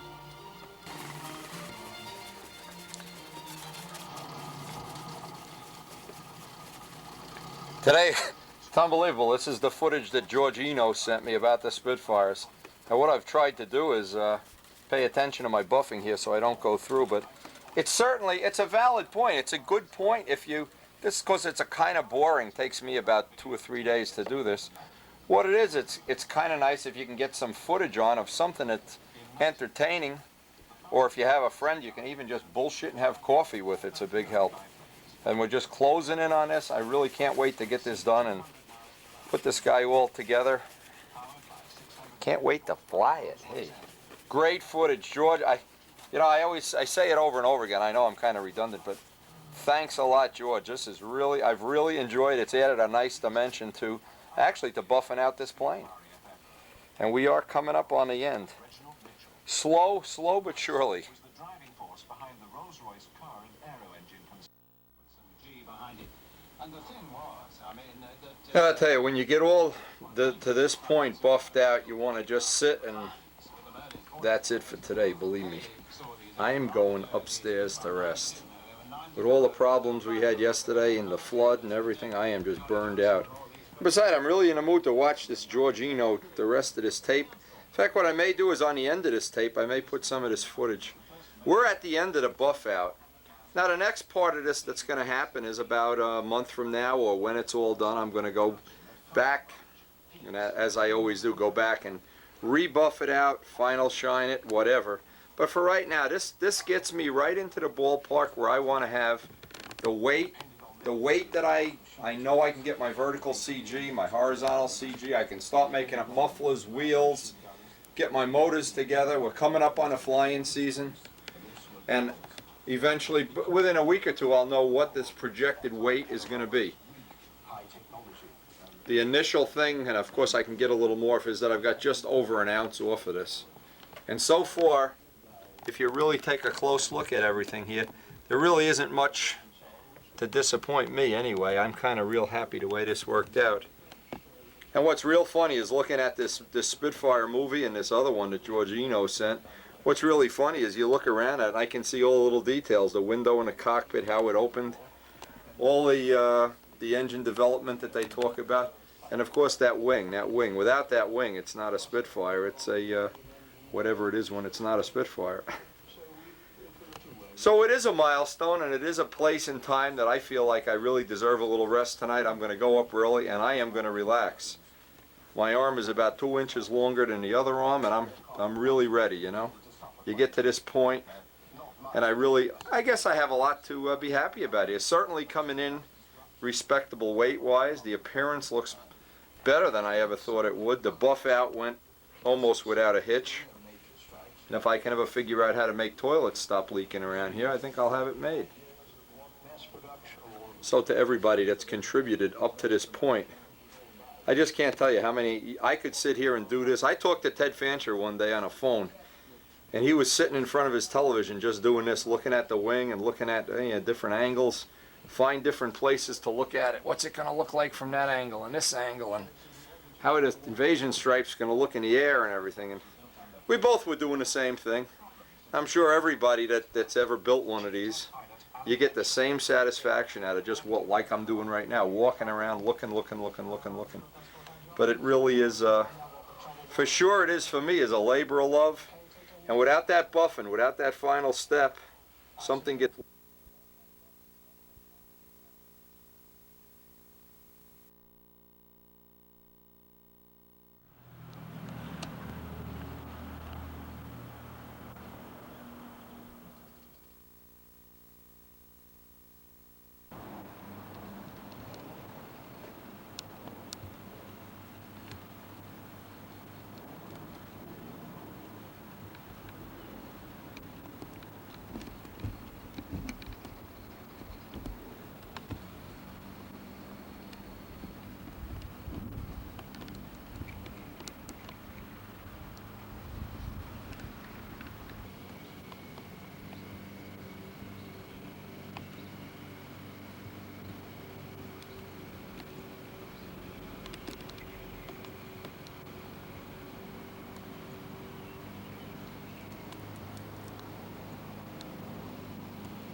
Now we'll get our square one flights in with what we know is the prop that has been flying the plane well, and then we're going to get into trying a couple of the other four blades.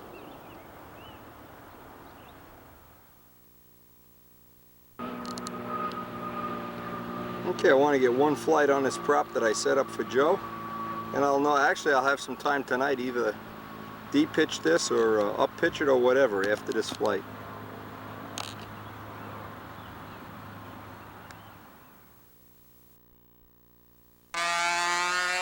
Okay, the lightweight gear are on here now, the low gear, so we'll see what kind of a trim adjustment. Usually shorter and more forward gear or less wind resistance gear usually give you a nicer top on the hourglass too as a side benefit.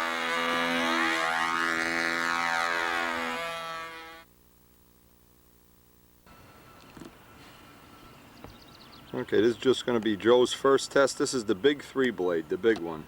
And we obviously don't have the spinner here, but there'll be a good chance to see how it's going to like this motor plane combination. Now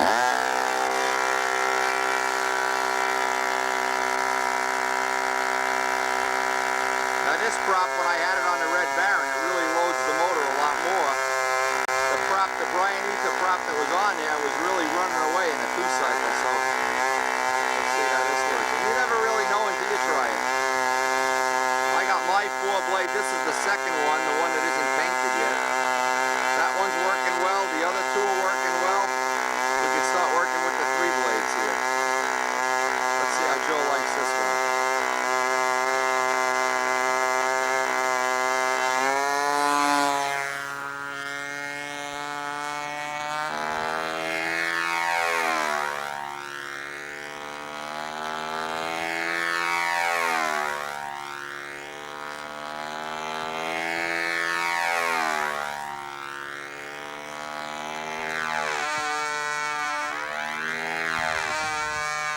That's breaking nice, John.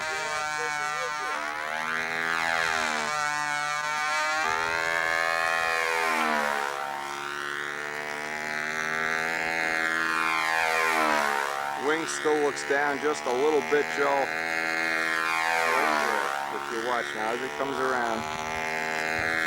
Right there.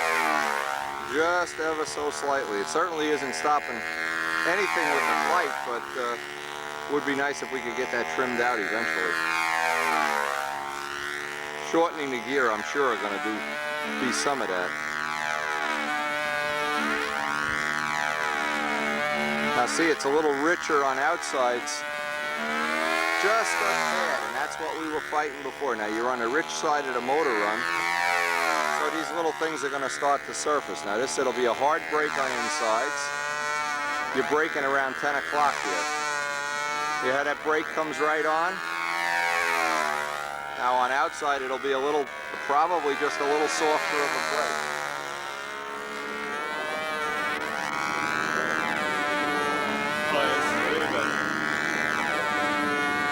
Actually, it's not as bad as I thought it was.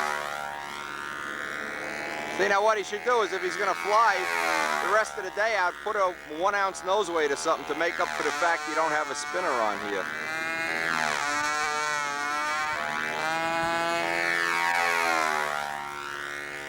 That big prop will slow down the corner too. This thing really has a lightning corner. It's really, when I flew this, you really had to be on tight. It's really a lightning bolt corner.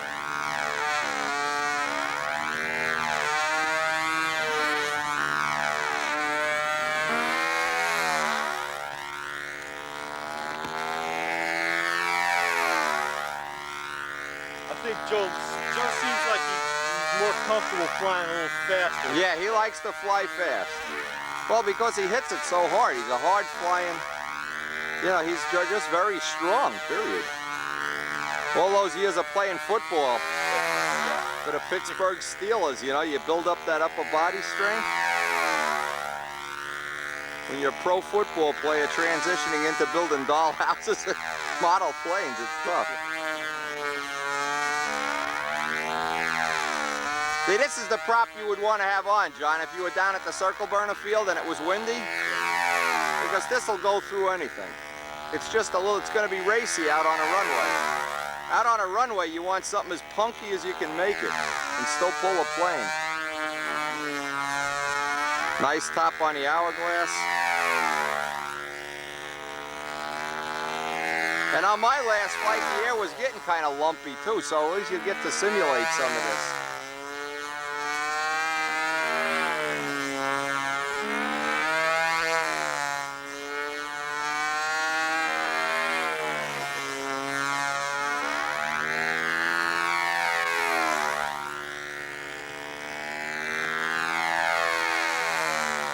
Anyway, little by little, we're chipping away at the trim on this. I have 2 handles adjusted now. And what I'm trying to do is I'm going to eventually, maybe not today, but eventually get another set of backup lines made, and of course a couple sets of solids for flying over. That 5-blade mold, and man, I'm looking forward to it.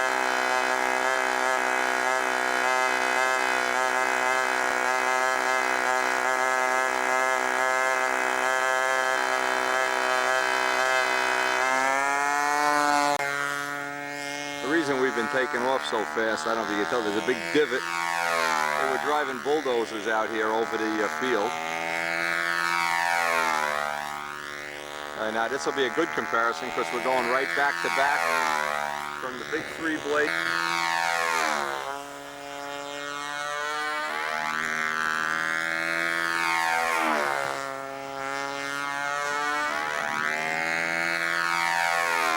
Now, if Joe's flights look a little rusty, keep in mind he's only got less than 10 flights all year, and I've got more flights on this plane right now than he does. So, nice motor run, nice and soft.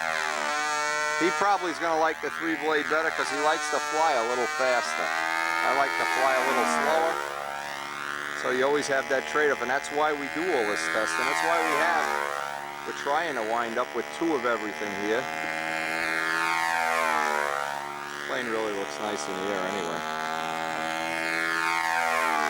But it's all this testing and fooling around that we hope we'll have setups that work in a wind, setups that work, you know, in dead air, like pretty much what it is now. It's kind of just dead and shifty, circle burner air. And of course the one setup we have to really wait on, but we know what direction to go in, is when we get to the Nats getting some runway air time. And usually then everything gets detuned, punked out, more head gaskets, lower pitch props. But we'll have all that hopefully set up by then. We won't even have to just bolt it on and go. Let's hope. This thing has some corner. I don't know if it shows in the... reviewed any of this tape yet, but the plane has a bullet corner.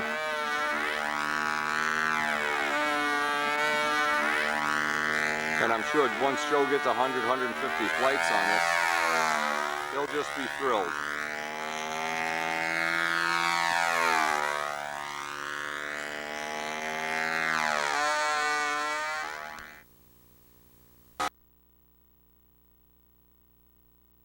Point is that I want it to stop at every station without flopping down.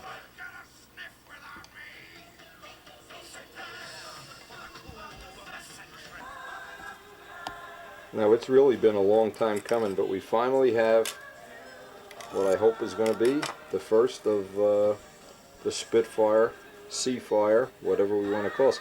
Actually, I'd like to try this on the Red Baron too and make one. Red Baron, this would be an appropriate prop for the Red Baron, along with a 6-blade. Hey, can't tell you, I'm kind of happy and jiggling about this.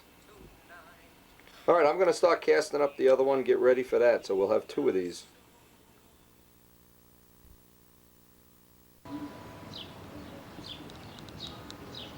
Of course, I don't have the spinners yet for this prop, but it's on a plane. I flipped the prop a few times just to see how true it looked. Like it was running pretty true, but we'll know as soon as we get some weather now to do a testing. In the meantime, I want to go cast up another one.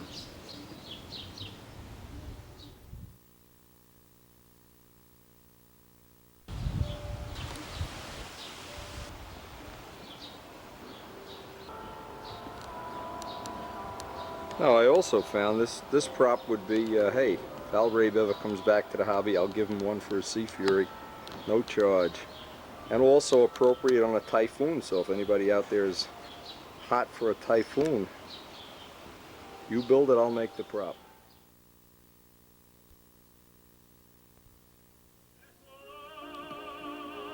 Now, I'm not going to try to even record the layup here. Last time I was just going crazy, I was running out of time. But I did mix up one with chop, one with just a little bit of chop, and one pure resin. And of course, if I have any left over, I'll make champ up some extra manifolds. The deal here is I have the 5 spars, and by the way, those graphite spars that Bob Violet sells, those right there, Ed, get me some more when you're in the Bob Violet living room or wherever you get the damn things from. One more out there drying. I got them balanced. So actually, if we do get to fly tomorrow with Robert Ray, hey, we'll have 3. We'll actually have 3 of these. One up pitched, one down pitched, and a stock one.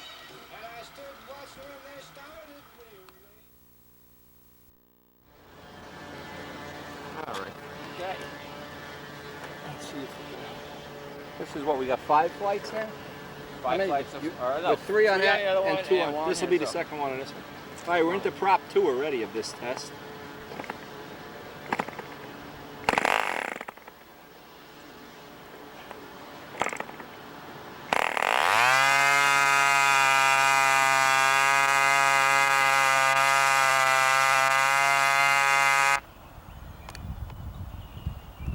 Now we eventually took one of these and pushed it to the limit, and it's got a crack in it. It didn't break the blade, it's got a crack in the resin right at the hub. So what I'm going to do is modify the hub so there's a thicker section at the hub. And I also want to modify the mold so I can maybe on the next one get a 1/4 inch more diameter. So the value of a test day like this, beautiful. We found out where the weak point is that one of these would break.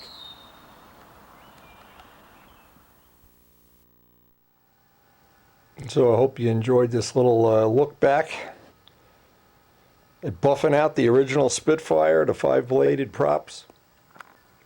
Now what I'm really hoping for is that Doran, and he's promised to do it. Doran, we know we have it on writing to make us a mold with his blade shape for a 5-bladed prop for the new Spitfires, the wings of which are dihedralized right here.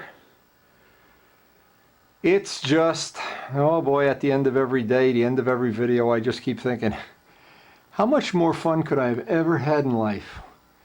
Not so sure. Anyway, but we really are counting on Doran to do two things. He's got to make us a 3-inch diameter parabolic spinner for the new G-Fire, the 90 G-Fire. And I really want to have those 5-bladed props if he can come up with, and he's very convinced he can. You saw my crude efforts at making these years ago. Well, they made props that flew at the gnats, so they couldn't have been too crude. Anyway, we're at the end of the video. We hope you enjoyed the little extras, the little outtakes, the little everything. Share it with your friends, and we'll see you on the next tape.